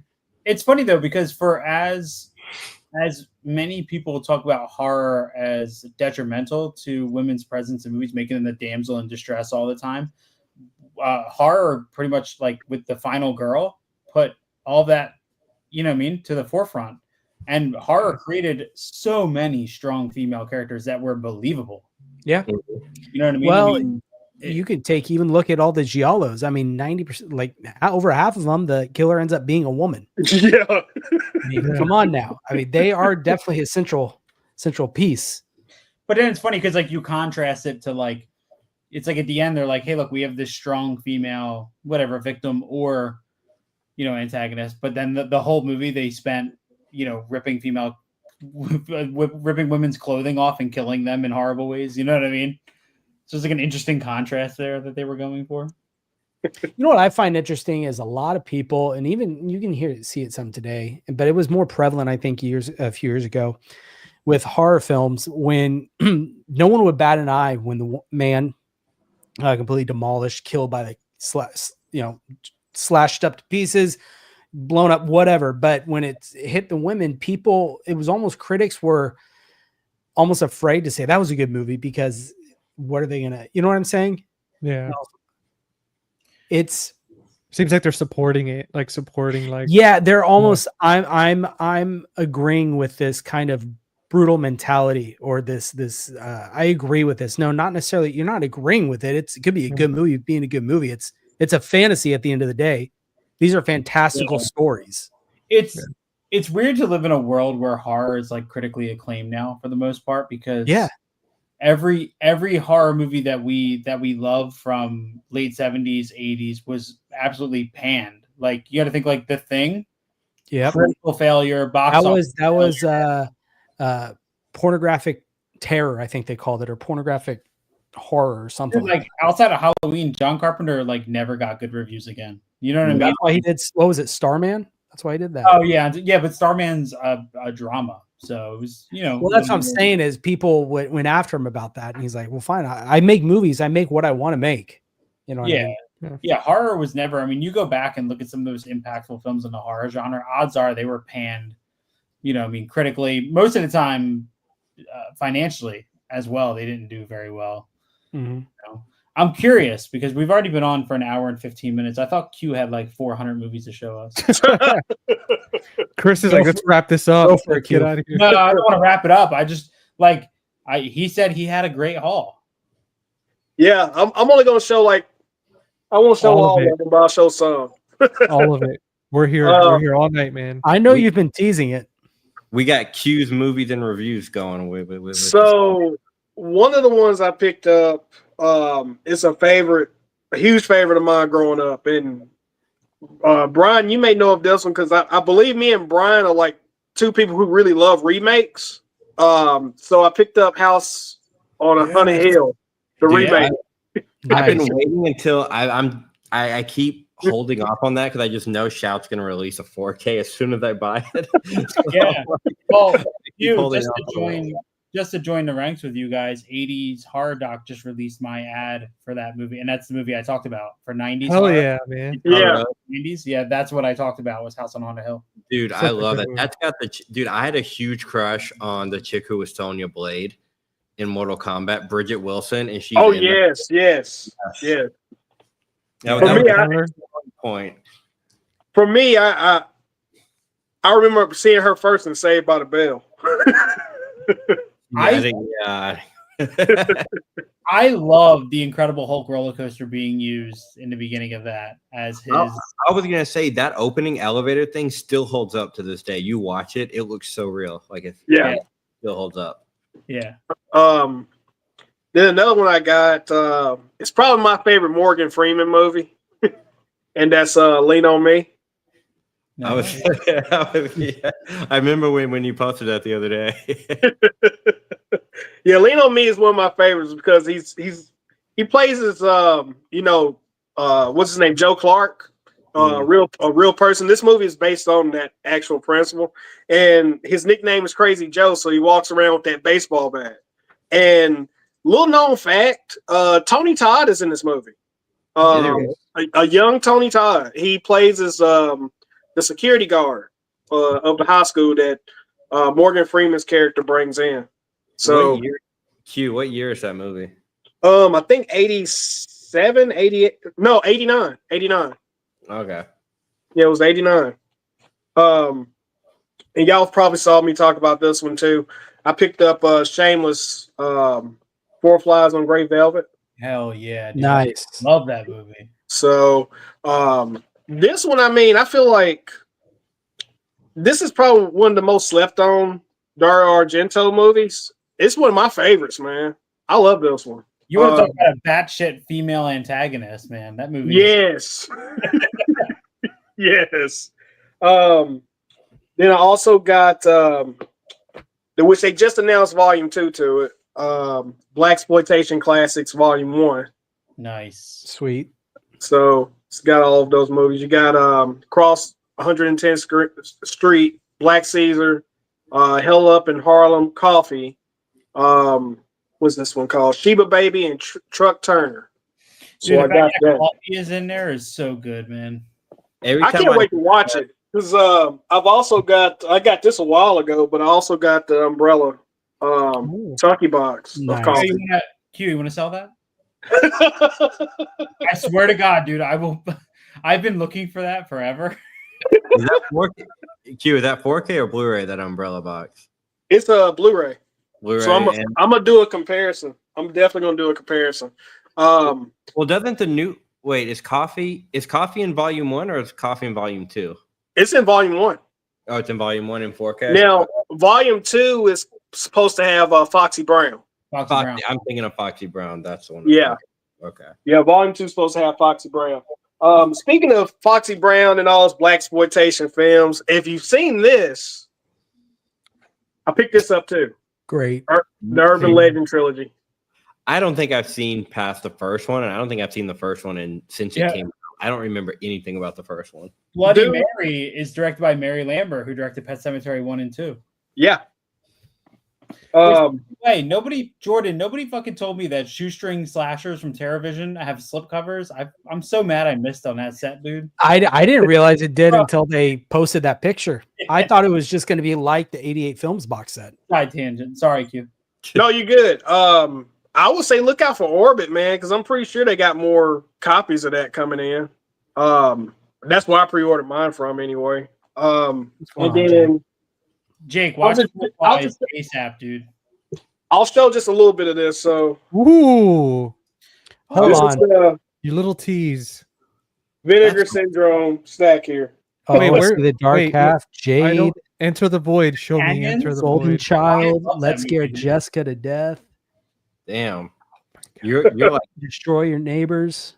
You take out that Enter the Void. Blood Show it Quantum. to I'm me. excited for that one. you and Chase both went crazy on this sale. Let me see. Do it. I'm gonna live my life through you right now. Yes, Hang on, let's. dude, that's Did you- beautiful. Yeah, Did you it's order beautiful. it, GC? Wow. GC, did you order it? Oh, that's- absolutely, dude. Since I know we're all about books, this is probably the Yes. coolest book I've ever seen. Look at this. Oh, dude, absolutely. When I saw the different color pages, That's I cool. knew the amount of Flip love through it. that went into that. Wait, is it different color pages? Yeah. Oh, yeah. That's cool. That's because of the DMT in the movie. So I'm telling you, like the detail that went into that. I mean, it's beautiful. And I cannot then, wait. like, the slipcase, too, is Oh. embossed. I don't know if you can tell, but it's embossed on the eyeball. And also the Dude. lettering here on the front. That is beautiful. I man. cannot wait. So, yeah, this one was a good pickup. It was definitely good. I'm glad that they did this because for the longest time I was like, do I really want to spend that extra amount of money to get the out of print Arrow edition? And then when I saw them put this up, I was like, nope, I'm copping this one instead. Dude, you made a good choice, man. That packaging is, I mean, the booklet, everything looks absolutely stunning. Have you seen that movie? I've never seen it. It'll be a first time watch. Dude, I need you to like just dedicate like a good amount of time that day to just watch it. And like Brian said earlier, just after the movie, just sit there for a second and really process what you just saw because you're in for a treat, man. Well, for people asking, that movie will never be on 4K. It will never be on 4K. And that's a shame, dude. No, it's the way it's shot. They will never. But Gaspar Noé has said that movie will never be on 4K. And I think his name's Justin from Vinegar Syndrome said that movie will never. It doesn't need a 4K. It will never get one. Nobody will do it. They won't let them. It'll just never happen. Dude, it's Wow, so beautiful. 28 though. days later is getting a 4K. I was so literally, you took the words right out of my anything is mouth. possible. I was like, if Ah. 28, but here's the thing 28 days later does not need. It's the same with Yeah. Blair Witch. Blair Witch, Yep. they were smart and they were like, look, we're doing the best we can. We're putting it on Blu-ray for Blair Witch, which I have not seen that new transfer. To me, I still think the best way to watch Blair Witch is on a VHS because it gives it a more real feel to what you're watching. I don't know if I want to see it cleaned up. And It's not. So it's not that new Blu-ray is not cleaned up. It just looks really good on the 35 millimeter footage, like the footage that they actually shoot as part of their documentary. Mhm. That's what's cleaned up really well. And the what is it? The high 8 That's what I was about to say. They actually went back and like they used the high eights to add on to that transfer. It wasn't like the second camera that's in the movie. It looks, yeah, they didn't actually go back through and just transfer like old Blu-ray or DVD releases to it. They went and got like the actual tapes and used that for those, which I thought was pretty cool. I want to say I think one of the guys, I forgot what the name of the producer was on that film. He was actually in Blu-ray forums talking all about it when the movie was getting ready to release. He was answering questions and everything. Here's the thing, though. High 8 is not 1080p. High 8 is not even 720p. Brian, are you gonna throw it on the new TV and kind of christen it with the horror movie? Well, I'm on my B's, so it's coming up. Hell yeah! I'm finishing up my Batman. I don't know if y'all know that. I've told GC, so I'm doing my VHSs all, and I'm watching them all in alphabetical order, so I can kind of weed out the ones I feel like I need and not. Like Basic Instinct, probably not going to keep that VHS, only because it's a widescreen. It's pan and scan, and pan and scan looks really weird on VHS. But yeah, I know I'm building up to Blair Witch. It's coming. And I picked this up because it was dirt cheap. Ooh, Fear. The Fear. oh, nice. Why does that look like Ryan Reynolds? It looks like who? Ryan Reynolds. It looks like Wilder right there. Yeah. I picked that up, and then I'm a sucker for Cynthia Rothrock movies, and I don't give a damn what anyone says about it. I love Undefeatable.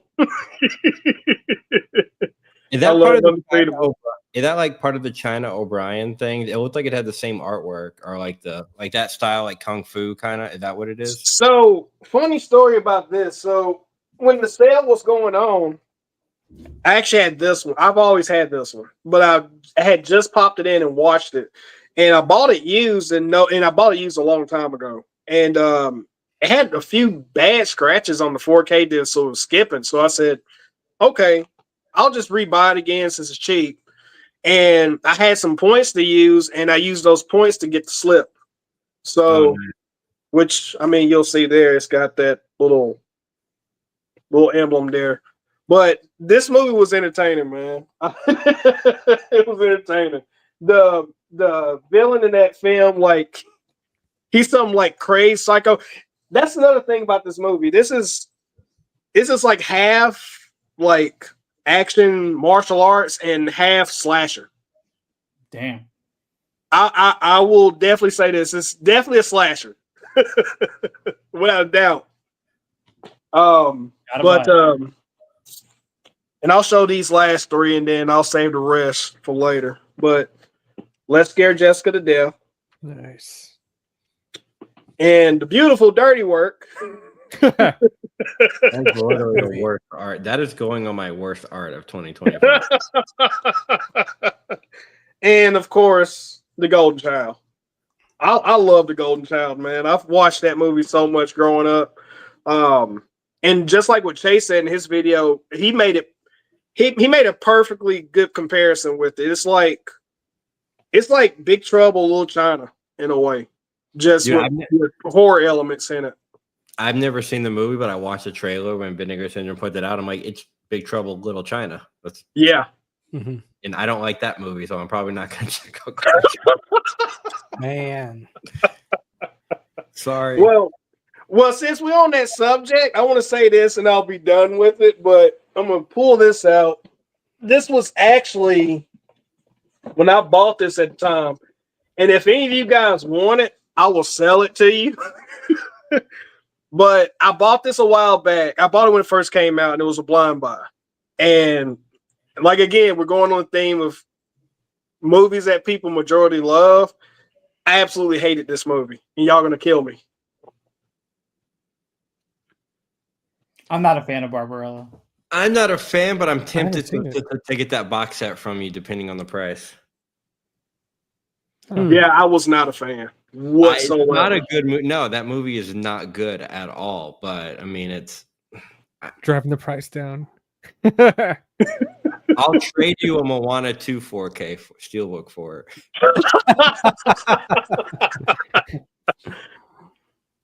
Yeah, I'm just not a fan of that. I'm really not a fan of it. I think didn't see what the rewatched fuss it was all about the time it came out, and I'm like, I bought it, and I was like, because it was Bridget Yeah. Fonda naked at the beginning, and that's the only good treat out of it. Well, hold on. Do you know that Sydney Sweeney's supposed to be remaking that movie? What? So, Yeah, Sydney Sweeney bought the rights. She's supposed to remake the movie. day As one. long as, long as they throw in a bar of soap with it. Yes. She gets the out and release. she starts washing herself. Day one, bro. Promotion. Chris, how many bars did you get? You know what, Q? Let me buy that from you. No, let me look at me. I'm gonna become the biggest Barbarella fan. Real quick. How many bars of soap do you want for that? They've already been pre-sniffed. Dude, I can already see it, dude. Dr. Squatch, Barbarella, and it can be like, you know what I mean? Figure this out, man. Oh, there you go. Look at you. Look at the big brain on Brad right there. Yeah, marketing right there. Listen, Dude, email them, let them know. Be like, hey guys, I have an idea. you guys actually know I sourced the bath water that was in the soap. I found a way. You melted it down. I just picture a whole montage. I mean, if Gwen Paltrow can sell goop, I mean, come on. Yeah, didn't she also sell a vagina scented candle? Yes, she did. Are you serious? Isn't that what goop is? Goop is like one of her vagina scented something. What? Is it? Yeah. What in the world? Yeah. A I candle? remember I saw somebody say, I forget what, I think it was on Reels or something when that candle came out. And he was like, it's the oddest thing. He's like, I bought the Gwyneth Paltrow vagina scented candle. He's like, but all I smell is Robert Downey Jr. That's messed up. That's messed up.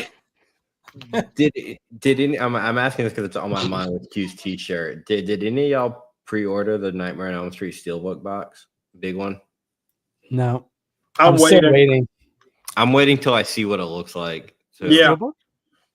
I'm not. I'm so blind. curious to see what other releases are going to come out. Mainly the UK. Yeah, I don't think I'm not a fan of the whole all-in-one thing that they're kind of teasing for the US one, because it's gonna get one in every country. It's gonna, like, Germany's gonna get it, UK is gonna get it, everybody's gonna get their own version of it. Dude, there's gonna be 500 Nightmare on Elm Street releases over the next 10 years. Yeah. Oh, so but it makes me nervous based off that what was it, 007 one where it was just a black out, it was just this black. Oh yeah. With the 007 and but like, You think they would actually do that? I don't know what they would do. I could see it being like all black or just maybe like a red, like kind of like Q's shirt. Like where the it's shirt? Yeah, where Right. it's just a stripe This through is it. what they should do in that steelbook set. They should give every single film the original art. On I the can cover. see them. I can totally see them recycling that first one and using that artwork, and then hopefully doing The others are probably going to be the Blu-ray covers. Remember that box set? with the red. Wait, the red ones, or am I thinking of the DVDs? You're thinking of the DVDs. I'm talking about the Blu-ray set that's gray. Yeah. Oh, it was like white with where he kind of comes out of it. Wasn't it the back? That was the back artwork from my steelbook. I got the UK. I didn't get the box set that y'all got. My artwork is a little different. I got the alternate one, but I think that's on the back of mine. Dude, it makes no sense to disrespect to Nightmare on Elm Street. Like, I don't understand how freaking Chucky and like Halloween and Friday the 13th, like, I mean, obviously they're amazing franchises and I love them to death, and they got this amazing releases. And then Nightmare on Elm Street just, it's like, let's just throw something together and that's They it. know people will buy it and it's trying to save money. Well, So because messed up, dude. the 2011 movie flopped so hard that they didn't touch it forever, and then when they saw the sales for the first one, That which movie- that's what's gonna piss me off about Lethal Weapon, because I bought the first one. I'm like, if they release an all 4 box set next year, I'm gonna be pissed. Dude, they better not include that new monstrosity of Nightmare on Elm Street in that box set. Like they No, did. it's only 7 movies. It's only Okay, the yeah. original. Yeah. I swear to God, they better not taint that box set with that. Now, what I would like for them to do, honestly, I mean, I would hope they would film some new special features for the first Elm Street in that set because I mean, y'all you got inside the 4K from last year were features that's been in past releases. The only new thing you got was the 4K itself. I think they just need to include Never Sleep Again, the 6-hour documentary. Yeah, they do. They should. That's the only thing. That's the only thing you really need to see, I think. Or break it up into if they can get the rights to that and break it up as like a each movie gets their segment. Kind of like how the Lord of the Rings has their appendices, kind of a things. Like you watch the first movie, you go into bonus features, and there's a Never Sleep Again Part 1, and it's the intro and everything, and then it covers the first, and then 2. You know what I mean? Break it up like that. That'd be cool. Yeah, but either way, you're still gonna have to switch discs because they're only gonna do that with the Blu-ray edition to it. They're not gonna add that to the 4K. Yeah, I mean, to GC's point, I actually think that there is 2 original like franchise Nightmare on Elm Street films that are worse than the remake. So I think the remake needs to be. That's just me though. You know what's crazy? I think the remake has one of the best Blu-ray lenticulars I've seen. Yeah, it does. It does. You guys are hurting me. Wait, Chris, which ones don't you like? Freddy's Dead. Yeah, I don't care for Freddy's Dead. Yeah, I hate Freddy's Dead. And no, I love New Nightmare is my favorite. Yeah, New Nightmare is one of my favorites too. Dream Child. Hold on, let me pull up it might be. I don't know. I think Freddy's Dead might be the only one I have below the remake. What? I'm gonna be honest. After 4, I kind of forget what happens. Is 4 or 5? Which is the one where they keep going around in circles in the little town? That's 5? Freddy's Dead. That's Freddy's Dead. Oh, that's right. Okay, that's okay. Where they have the map and it comes up and it says you're fucked on it.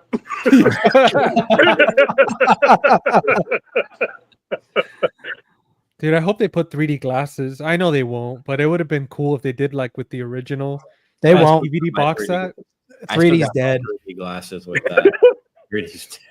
Okay, so yeah, it's just Freddy's Dead that I have below the remake. Are you looking at your letterbox score? Your letterbox? Well, you see, the one thing that I'm happy that they're doing so many great things with this set. From there's rumors of them doing the unrated and director's cuts of some of those films that that've only been speculated, and you've seen like images from it. They're putting those cuts in this set. And it would just be a crime if they just don't bring the look to the whole overall set and they're adding all this great love to it. You know what I mean? Yeah. I think it was confirmed they've got the unrated part 4 in there, which is going to have that whole scene where dude is on a motorcycle and he's transforming. They've always cut that out. Wait, they've always cut that out? I thought I've seen that scene in one of my editions. I saw it. Yeah, I remember seeing it. I think that's in my DVD edition. Was it the whole thing, or did they like cut some parts of it? Or was it a deleted scene type of thing? No, there was a scene in the movie. I don't know how long. I don't remember how long it was, if it was short or something. But I remember the guy with the motorcycle, and he like transforms into it. But yeah, I saw I don't remember how long it was. Yeah, his hands and everything. Yeah. Because they showed like the special features of those back in the day. They showed like a side by side. You had the theatrical cut, and then it had like the unrated.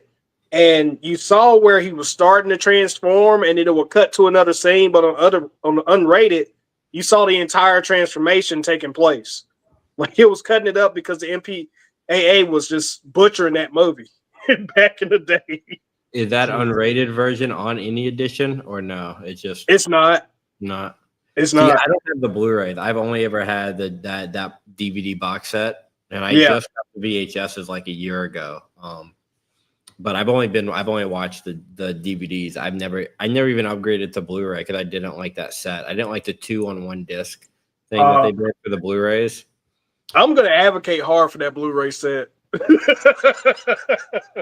Hey, I have that Blu-ray set. I mean, Yeah, I have it too. I got it for like $15 on Amazon. I got Yeah, lucky same. one day. I don't know if it Dude. was $15, but Hey, Brian, you know it's got episodes of Freddy's Nightmares in that set. Oh, really? Yeah. In which one? The Blu-ray set. Oh, does it? Yeah. what to change topic, what do you guys think the news coming out about Saw? Which one? That scene ain't made me feel bad now all over again. Well, there's a couple of things. I mean, the one, that Where that James Wan has the rights James again? Wan is getting it back. I didn't know it ever left him, to be honest. So That franchise needs to end. yeah, I was about to say when they let Chris Rock do his thing with it, that was like, I'm sorry. Dude, Blumhouse is becoming like the bane of my existence. Yes. I fucking hate everything that they're doing. Like, and the fact It's getting that bad. like they just, for a little while there, I was like, I thought I liked the 3 Halloween movies they did. But I feel like that was Blumhouse working with a very confident director with David Gordon Green. And, everything since then, though, every single time I hear their name, I just roll my eyes, dude. You say very confident director? Competent? I think he's competent. Yeah, like I think David Gordon Green did a great job. But like that's the thing is like if you were to take a Blumhouse and like they have Mike Flanagan doing an Exorcist movie. Yeah. Blumhouse, in my opinion, should get no credit for the expertise of Mike Flanagan. You know what I mean? Mm-hmm. Like, but Blumhouse, like everything they fucking touch is. I'm like, what are you doing? Why are we doing this? Like, Yeah, Megan 2.0. Didn't they just get a new franchise, a new horror franchise they're about to do? Didn't they get the rights to something popular that they're doing? I thought I read that somewhere. I could be wrong. I hope not. Like they're just, I don't know, man. Like they just, I get, for they create, gateway horror for people. Megan's not meant for certain people. It's meant for others. But like everything they do is just like, I gotta post it. Yeah, I'm looking at that. Yo, Halloween Ends rules, all right? Hey, I like Halloween Kills. Just saying, I think that's a great one. Evil dies tonight, bro. No, come on. That last shot with the mob being circled around in the street. Look, I have no. That's one of the best scenes. I have no issues with any of those movies. I like all 3 of those Halloween movies. I watched. I enjoyed them too, Chris. I enjoyed them too. I watched them. I like them. I watch them gladly every year. Just everything else Blumhouse does, I'm like, God damn. Like, dude, I remember when we saw Clown in the Cornfield, which fucking sucks. When we saw Clown in the Cornfield, the trailer for Megan 2.0, I might not have liked Clown in the Cornfield 2 because I was in such a state of shock of what the fuck that trailer. Dude, don't even get me started. That trailer, hang on to your vaginas. Oh my god, I was about to ask. I was like, Chris, are you excited for that release? That is the worst CGI I have seen all year. It is bad. Dude. I never saw the first Megan, but the trailer for the second one just looks like, are we really going that backwards? Like this looks so uncanny valley. It's not even funny. Like It's so bad, the CGI. And then they're gonna turn her into a superhero or some shit. The catchphrases, dude. Like I was like, what the hell am I watching? And can we like are people not ignoring that movie was popular based off a little girl doing a sexy stripper dance and like no, that's why because they marketed that and they pushed that. That was their whole marketing scheme for that movie. Pedophile, was that little dance? Watch our horror movie. Like, well, I mentioned something about Blumhouse in an Instagram story, and somebody was like, "How could you not like what Jason Blum is doing, but love what Charlie Band does?" And I'm like, "Cause Charlie Band." Like he made Puppet Master and all kinds of stuff. Like, what Blumhouse is doing is essentially like kind of like a modern day version outside of a home video of what Charlie Band was doing with like low budget, like horror. And I don't know. I just don't. I get they make a lot of money, so they're going to keep doing it. But I'm just. I don't know. Like, dude, last year we went to Halloween Horror Nights, my wife and I, and it was all Blumhouse, and I was like, there's nothing scary about any of the fact that Megan just walked by me. Well, the prices are Like scary. the least scary thing I've ever. Yeah, the prices were more terrifying, dude. They 3-hour just line. announced a new thing they're doing for Horror Nights, but I can't remember what it was. A new Fallout? franchise. Fallout. Yeah, what the hell? Yeah, I don't know. No. I thought that was weird. Let's They're calm down, also all right? supposed Let's to be not talk doing about the Spawn remake too. They have the rights to Spawn. Yeah, well, they better spawn their way to fuck out of here, bro. I can see them putting a clown in a cornfield for HHN. Well, Spawn keeps getting pushed back because Seth MacFarlane, not Seth MacFarlane, I forgot his name. The creator is like wanting full control of it, and his scripts are not passing. Isn't that Seth MacFarlane? Is it Seth? No, it's not Seth MacFarlane. It's Seth. It's something else. It's gosh, it's McFarlane. That's his last name. I think because I'm thinking of his toys. Yeah, Todd McFarlane. Todd McFarlane. Oh my god. Because Jamie Foxx. Jamie Foxx is supposed to be Spawn. Say Jamie Lee Fox. Yeah, I'm getting all my Blumhouse shit mixed up. Just merge them. Jamie Foxx is supposed to be. This is what happens when we talk about Blumhouse. Disaster. I'm like saying Seth MacFarlane, like no, not Family Guy. The other. Yeah. I kept saying, I was like, wait, I think that's the guy from Ted. I was like, wow, the guy from Ted made all those cool action figures. I was like, wow. Low key, I'm hoping we get like a chunky box for Spawn from Arrow. It's not going to happen. We're just going to get slipped, but it would be cool if we got a chunky box. Dude, What do you John think their next Leguizamo, chunky man. box is going to be? I don't know. They don't give us Americans anything anymore. That's what I was about to say. I don't think we're getting another one. It feels like we're not. Because this last announcement with Texas Chainsaw Massacre, there was no chunky boxes. Nope. No, it's all slips. And I want to know when we're going to start getting their Shudder titles. That's what I'm excited about. I'll tell you what. If we don't get Turtles in a chunky box, we riot. Oh, Turtles absolutely. has got to be like how they did the Dollars trilogy. It really does. It's got to be. That's what I hope they do. It's got to be once a month, and I want each one a different color. I don't want them all the same. I want each one kind of like the VHSs. Make the third one yellow, the first one green, and the second one white or some shit, or black, green, something. Give us a 4-movie pack and each one a different like turtle color. Like throw some fourth random movie in there. No, just have it their bandana in their eyes. Yeah. Right? Do you guys have the box set, the pizza one that came with the T-shirt? No, but I've seen that one. It's pretty sweet. Dude, my buddy has that one. My buddy Lee, and I remember when I went over to his place and he was showing it to me. And dude, it was so sick, man. It was a whole actual pizza box, and I didn't get to see the T-shirt. I forgot what he said happened to it, but dude, it was so freaking cool. Well, let me ask you guys: if they were like, look, we're gonna do a fourth, TMNT film to fill this out. Would you guys want the weird like 2012 animated one, or would you want the two? I want the Michael Bay ones. Me too. Michael Bay. If they're doing remakes, Q feels me on this with the remakes. Give us the Michael Bay ones because I'm sorry, Bebop and Rocksteady. That second one is my shit.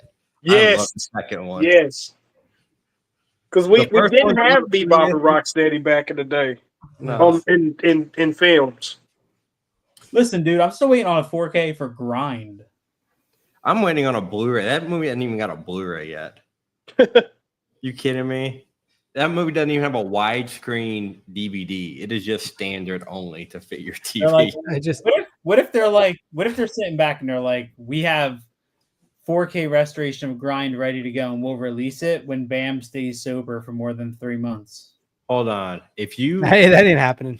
Yeah, it is Warner Brothers. Is Grind New Line though? We need 4Ks of these. Fired up. We need one of Fired Up for sure, dude. Fired Up for sure.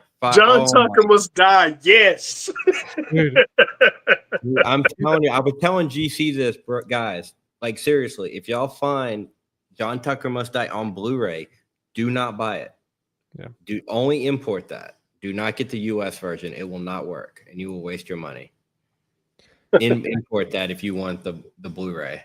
I need the unrated version of this, man. This unfortunately, I got this copy when I worked at Blockbuster, so this was my one of my free rentals. That once we went out of business, they were like, you know what, just keep it. Oh no, you need the unrated one, bro. Dude, this is so quotable. Like this entire movie is a masterpiece. Bro, I lived that movie. That whole scene when they're in the thing that we are crashing, and the guy's like, "Is this never gonna stop?" I've lived through that. And the scene where they get out the car and you have that long one shot. You want to talk about one of the best one shots in cinema history when they get out the thing and it's and the music starts and they just go through all the stretching. Yeah. Oh, I gotta rewatch it now. Damn, dude. He's like, I said, "Hey, Tigers." Oh man. I said, "F you." They're like, "What? F you?" The other night, my wife and I watched Euro Trip, and pretty convinced that's Matt Damon's best role. Oh, it is. Scotty doesn't know.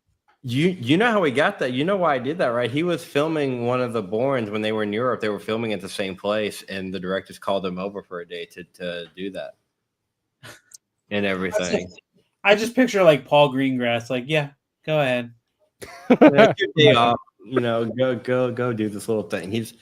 That. So we got to set up the shaky cam for the next 90 shots, so we got to get ready to go over there and do that.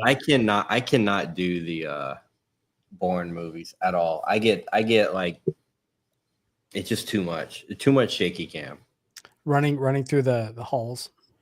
I can't do it. There's so much. I remember the Corridor Crew episode where I think it was the Stuntmen React, and they talked about the fight in Bourne Supremacy, I think it is.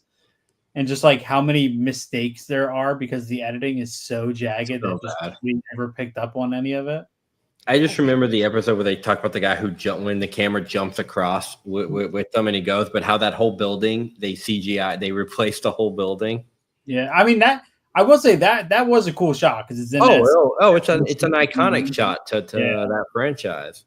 Absolutely. Yeah. But I can't do that. What do you guys like? I know Cliff McMillan said that Arrow had a lot that people weren't going to expect. What's something that you guys would love to get from them? I'll say this, and I wouldn't be surprised. I know a lot of people are going to disagree with me, but I have heard rumors that they might be putting out sleepaway camps. Here's what I want Arrow to put out. I want Arrow to put out the house parties. I'm straight.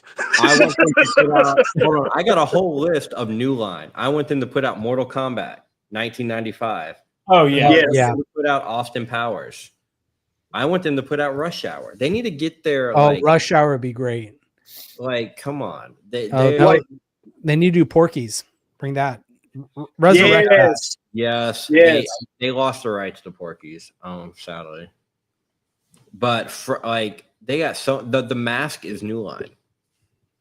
Yep. There's so much stuff that they can do that's not like the fact that they have New Line is absolutely insane. But Blade's supposed to come out. That was in the Warner Brothers league. Yeah, it was. So, but who's going to do it? Warner Brothers or Arrow? Because give me Arrow. Is all final. Is them too. They could do a Final Destination. That's what they need to put up to the top. A whole box set, like Final Destination. I mean, dude, that'd be amazing. I need a Blade Trinity from Arrow Video on rated. Mm-hmm. No, they're gonna put out Malignant. Malignant. You guys remember that movie? I heard Malignant, the one James Wan did, or the one with the chick from Alexander Daddario. The most recent one. You're thinking of Malevolent. Oh, whatever. They're the same shit. I heard Arrow Video. Malevolent. Fucking who? Same thing. I heard Arrow Video got rights to Jessica Biel's entire catalog, and they're only going to put out Seventh Heaven season 3. Oh god, bro! I need the one where she gets hit by the car. Dude, I need Summer Catch on 4K. I would take a Summer Catch on 4K right away. That was the movie I broke in my CRT TV with that VHS. It doesn't even have a Blu-ray. I need that on 4K. For some reason. What? No, I'm just saying I'm looking through New Line movies that they put out. Yeah. Just saying the Evil Dead is on there. Yeah, but I don't. So they're gonna do Turtle. So let's go off the list of Friday the 13th. They've kind of done. Texas Chainsaw Massacres. They're doing. Turtles are announced. The Cell. They've done.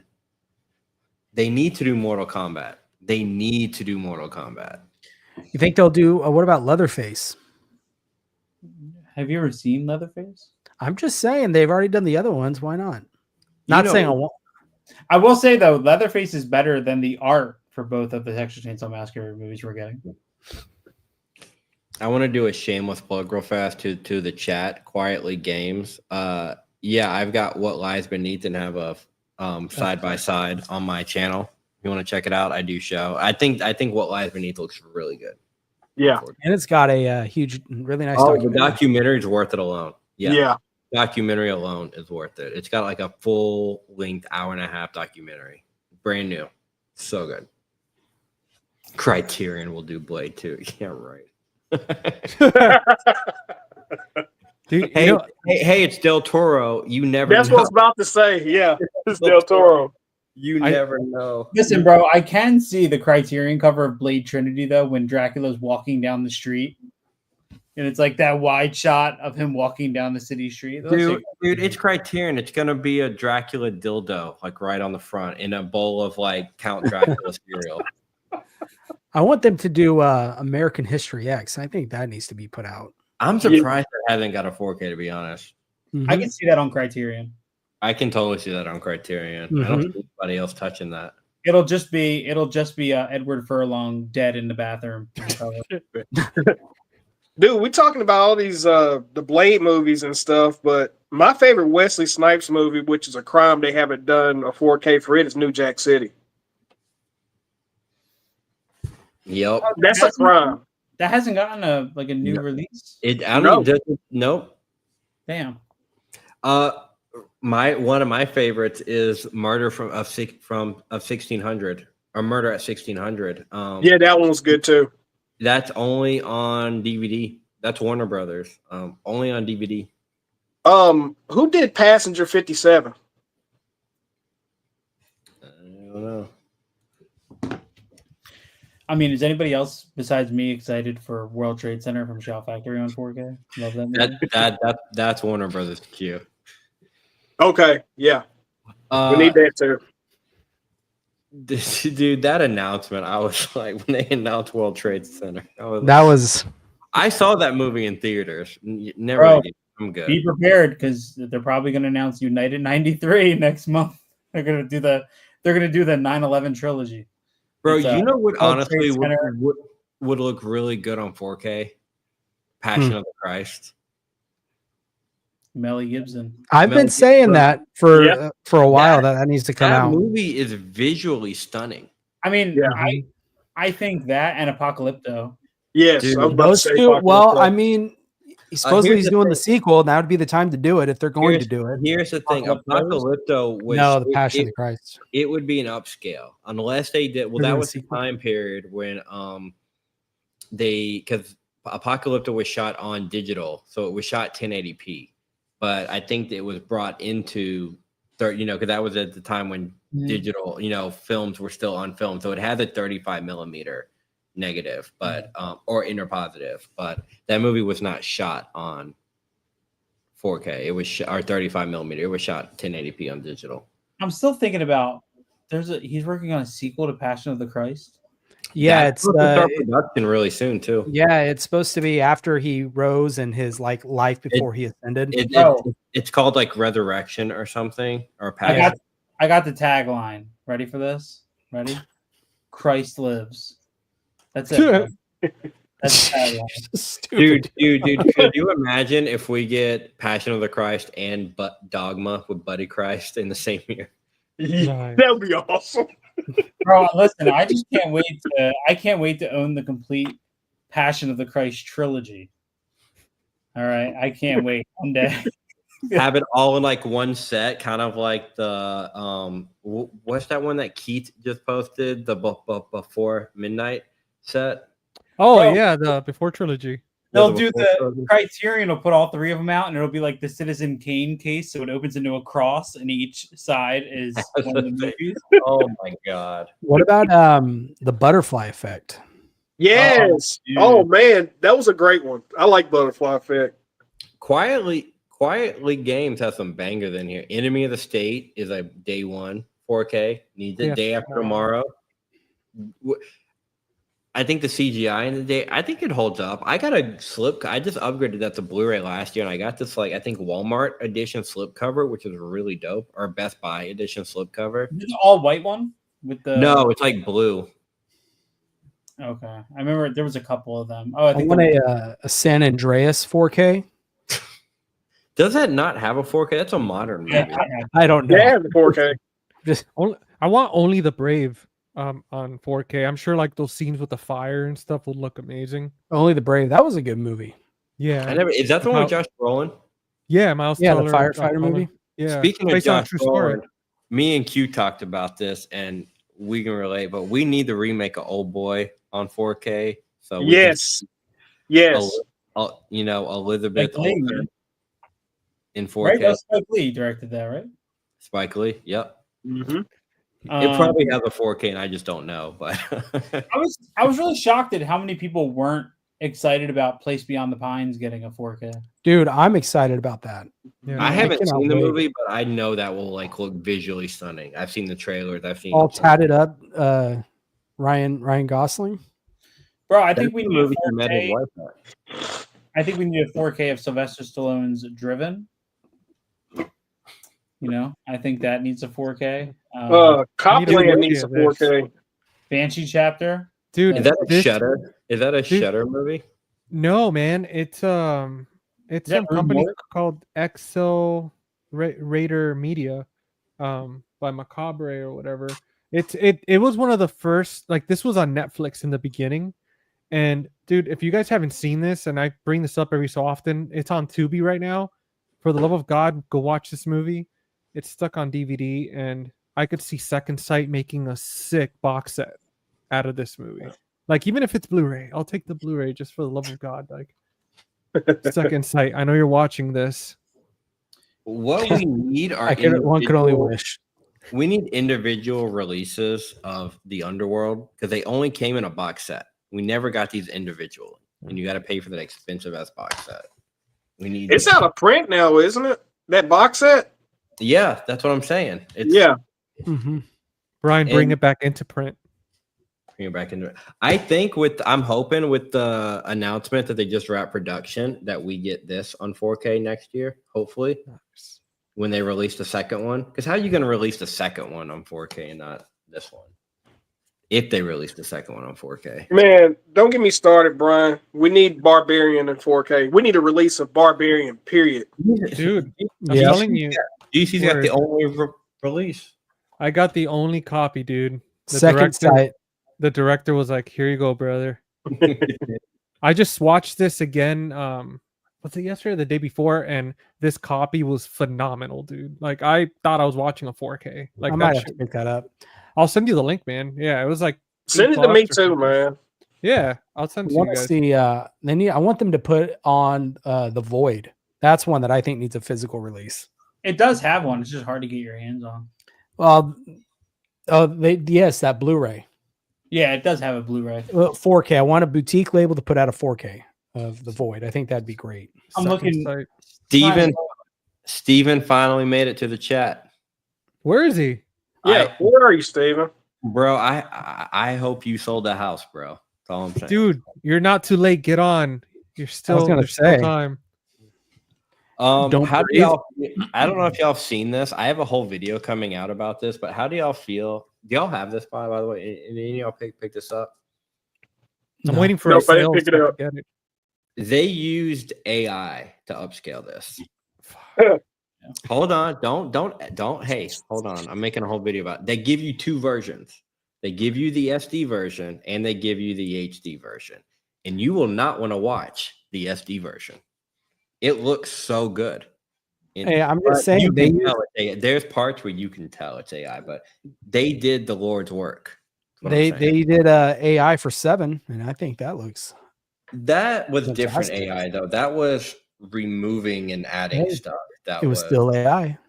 still AI. This is AI. more like the whole, I think, James Cameron-y kind of AI though. They put it into Chat GPT and said, "Make this look better." There is a record store about, I don't know, 25 minutes from me, where the I don't know if he's the licensor or whatever. He's the guy who finds the titles for MVD for the Rewind collection. This guy Nice. he owns the record store. So every time I go in there, he's like giving me tidbits of what they're working on, which I'm always like, I'm not a big fan of MVD Rewind, so I'm like, okay, cool. You're gonna have to private text me later because I got some questions. The only thing from MVD Rewind that I do want to pick up is that documentary, the 1980s or the whatever it was. I've heard that was really good. Chase sings its praises all the time. I have not watched it yet, and they just announced a Christmas version of it, like the greatest Christmas movies of all time. They just announced. We need a documentary about that. Greatest Christmas movies of all time. Yeah, I think so. Yeah. Put Christmas Vacation in there. I mean, it's just gonna be Home Alone and Jingle All the Way and shit. Christmas would be great if it wasn't followed up by Halloween. Like, I mean, if it wasn't followed by Halloween. You know what I mean? Like, just in my opinion. No? All right. I think Christmas. You have to explain yourself on that one. You put Christmas anywhere else in the year, I would be fine with it. But it comes out. Why can't it follow Halloween? It's like No, two of the greatest holidays front to back. Am I the only person who with a nice it? lunch break of Thanksgiving right in the middle? I was about to say, am I the only one who misses Thanksgiving? I feel like Thanksgiving isn't even a holiday anymore. Bro, you're always welcome to come to my family's Thanksgiving, bro. We throw down, dude. I was about to say, you live in the Northwest. I bet it's pretty as shit where you live too. Beautiful, bro. It's fucking beautiful. Bro, we get a week of fall here, and it happens in December. No, we get the full on, like, month of leaves changing colors, and it's wonderful. Yeah, we don't get that. Descent 2. I have not seen Descent 2. I haven't seen the second one, but I agree. We need it. Well, there is a 4K coming. There is. Do you think Lionsgate's doing it? Like, Oh, yeah, they are doing it. I think it's a Lionsgate limited release. Dude, I don't know, man. That's another one that's like the Lionsgate limited stuff.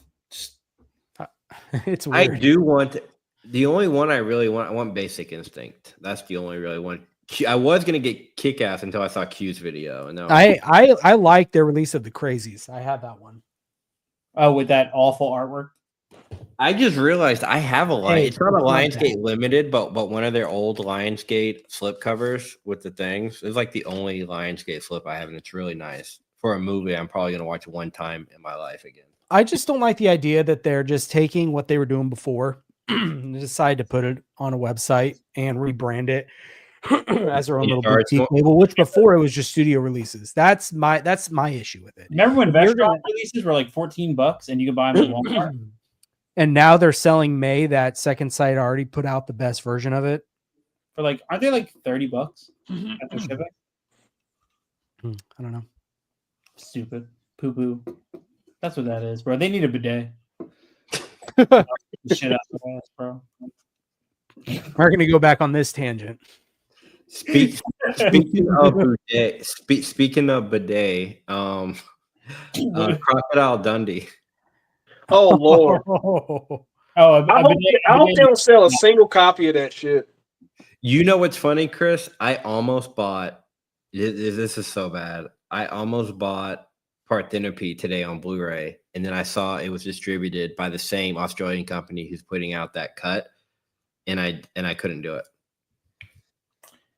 Yeah, I mean, I don't know why you would even. I don't even know why they would even do that. They're like, oh, here's the censored version. But apparently, the second one is not censored. Well, I want to say the second one kind of went family friendly anyway, didn't it? Well, until the end, because the end, remember, he has to get revenge on. He hunts those people down. Oh yeah, that's right. That's right. The third one is very family friendly. I like the third one. I know a lot of people hate the third one. He goes to Los Angeles. I love that one. What is cut out of the first one? He's got a scene. So there's a scene where he goes into a bar and he's hitting on this chick, and they tell him it's a Sheila, which is a tranny. I remember that. And he doesn't do anything, doesn't hit. It's just, he's like, oh, whoa, no, And then later in the movie, he sees a woman who he thinks is a dude, and he grabs the nuts, thinking it's a Sheila again, but it's not. They cut that out. And I forgot the dude's name. The black dude, Carl Winslow from Family Matters and Die Hard. He sees him for the first time, and he asks him what tribe he's from. They cut that out, which that's a whole little thing. It's literally a fish out of water story. He's literally never left his little place in the world. So what's that Eddie Murphy movie? Coming to America. Coming to America. Coming to America is way more offensive than. That's what I'm saying. That man dresses like an old white Jewish guy. I can't wait to see the woke edited version of Ace Ventura. Then. Oh gosh! They completely cut. They like CGI or AI the last scene where she bends over, and it's nothing there. It's Jim Carrey in his apartment when he goes, "Finkel is Einhorn." I like that. I accept that, and then the scene just moves on.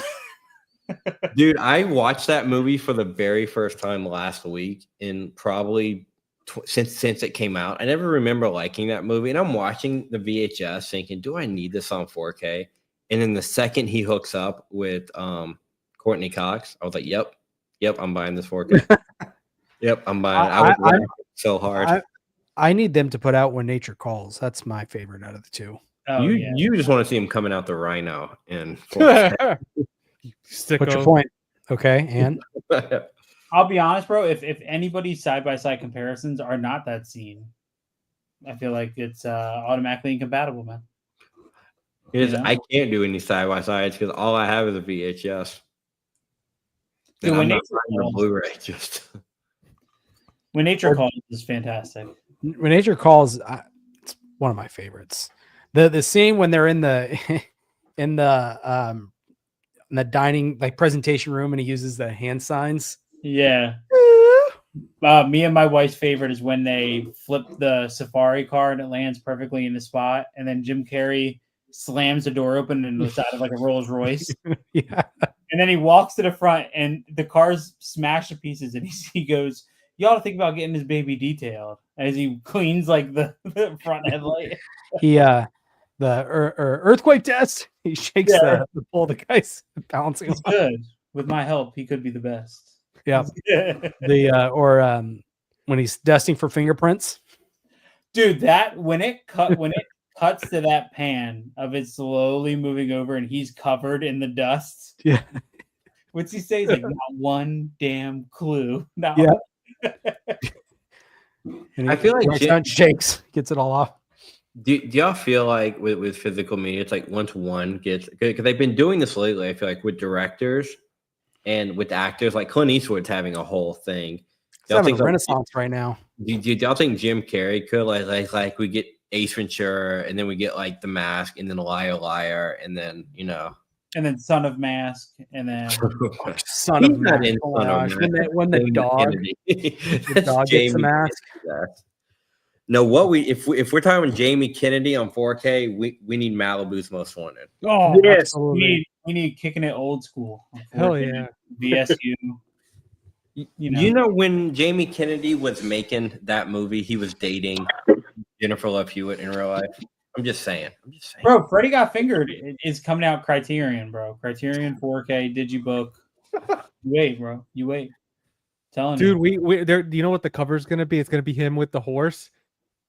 No, I was thinking it was gonna be an empty room with all the sausages. Yes.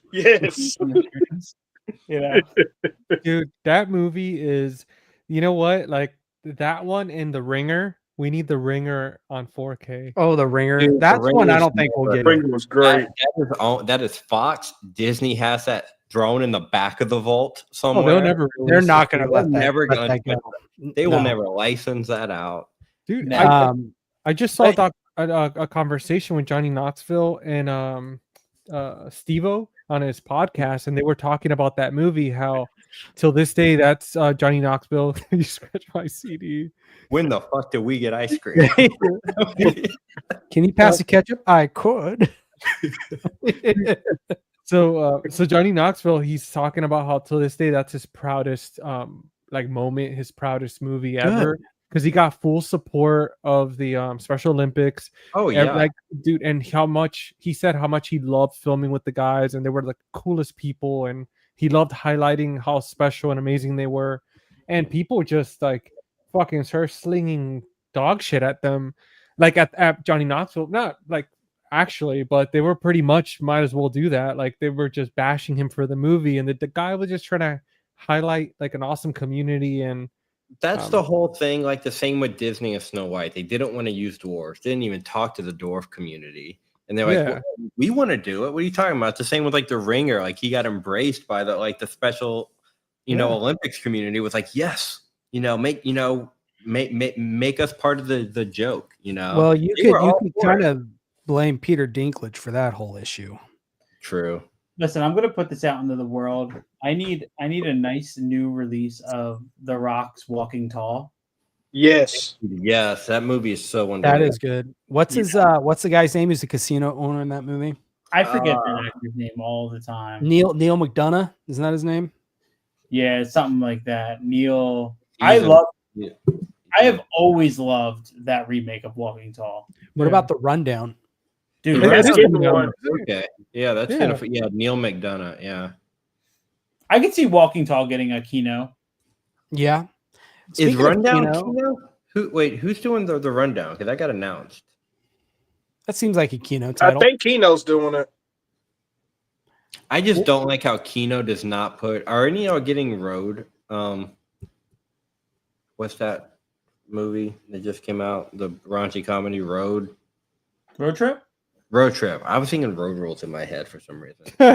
Road Trip, which does not have the unrated. It has the unrated version on DVD, on Blu-ray, but not 4K. Yeah. Kino is infamous for not putting their unrated versions on, or director's cuts or anything on. I wonder 4K. if they can't get that because a lot of times that's a rights thing. Yeah, true. So I wonder if that's out of their control. Going back to the Ringer, you would think that if they're going to put out Tropic Thunder in 4K, they would do the Ringer. I still have not got that 4K. I don't. What's offensive about Tropic Thunder? Everything. Robert. That movie's squeaky clean, bro. Lance, the Dude, fuck, Love, Lance? bro, you could get Tom in a Cruise shows up. You could get in a bathtub of Sydney Sweeney bathwater and clean yourself with that soap, and it would be cleaner than Tropic Thunder. Dude, well, they're Tom- talking about making, Tom Cruise is on this whole, we're going to make a Les Grossman movie. And I'm like, you cannot make that you can't make it the same. You can't. Did you know? I don't know if y'all know this, but Jamie Foxx directed a movie with Jamie Foxx, Robert Downey Jr., and somebody else. It's basically where they did the whole race swap thing. I think Robert Downey Jr. played the Mexican, Jamie Foxx played the white guy, and somebody else played something else. But they can't release it. It was like them at like an all-star basketball game. It was kind of like a Tropic Thunder kind of thing. But they shot it, they edited it. But Jamie Foxx says they cannot get it released in today's age. Yeah. You know, another one I want is Airheads. You guys remember Yes. Airheads? Oh, Yeah, hell of yeah. course I man. remember Yes. Airheads. Yeah, that's Fox too. Jeez. That's got what's her name in it too. Oh, the chick from Crybaby, Allison, isn't it? Plays the girlfriend. Oh yeah. What's her name? Brendan Was so Fraser. hot. What's her name was so hot in that movie? The little freaky record player girl who ended up with Adam Sandler with the little blonde hair. With the little blonde hair. The chick who worked in the record labels in the radio station, she ended up hooking up with Adam Sandler. It's just like one of those things where like we're never gonna get, Encino Man. Don't say Dude, that. That one. Don't say needs- that. We need Encino Man. That Yeah, movie, we do. Son-in-Law. Yeah. Another So one. I want Encino Man before Son-in-Law. Agreed. I agree too. Yeah, Encino Man needs to happen. I think we need a Mighty Morphin / Turbo Power Rangers 4K. I can see Turbo Power Rangers. Turbo That would be would sweet. be a big one for them, but we're coming up on the 30th anniversary, I think, of Power Rangers, and Kino already has that out of print Blu-ray, which I think is a 4K scan. I thought that was Shout. Shout Select had it. Shout. Yeah, Shout. what did I say? I'm sorry. What did I say? Kino. Kino. No. Shout has that Blu-ray, which I think is a 4K scan. So I think they already have the 4K scan. They just need to put it out. We're making moves because Billy Madison. Hold on, sorry. Billy Madison is coming out on 4K. Yes, I need to see Bridget Wilson in 4K. Anything with Bridget Wilson, give me all of it. I need Mortal Kombat. I need Billy Madison. Bro, what if they skipped Mortal Kombat and they just put out Mortal Kombat Annihilation? I would still be happy because I like Mortal Kombat Annihilation. They're I like like, Mortal oh, Kombat Annihilation more than I like the remake. Q, do you like Mortal Kombat Annihilation? God damn it. Okay, never mind. I don't like the. I'm with you, Brian. I'm with you, buddy. That should have been a short answer, Q. It's the ending Look, with the look, comes a look, I'll say dragon. this. It's just I don't hate so it. bad. I don't hate it. I don't hate it. Here's the thing. Do you think Spawn's ending is going to look any better on 4K, Jordan? No, it is not. No, probably not. But It's going to look worse. Well, thank you. Green Ranger power right there. Dragon.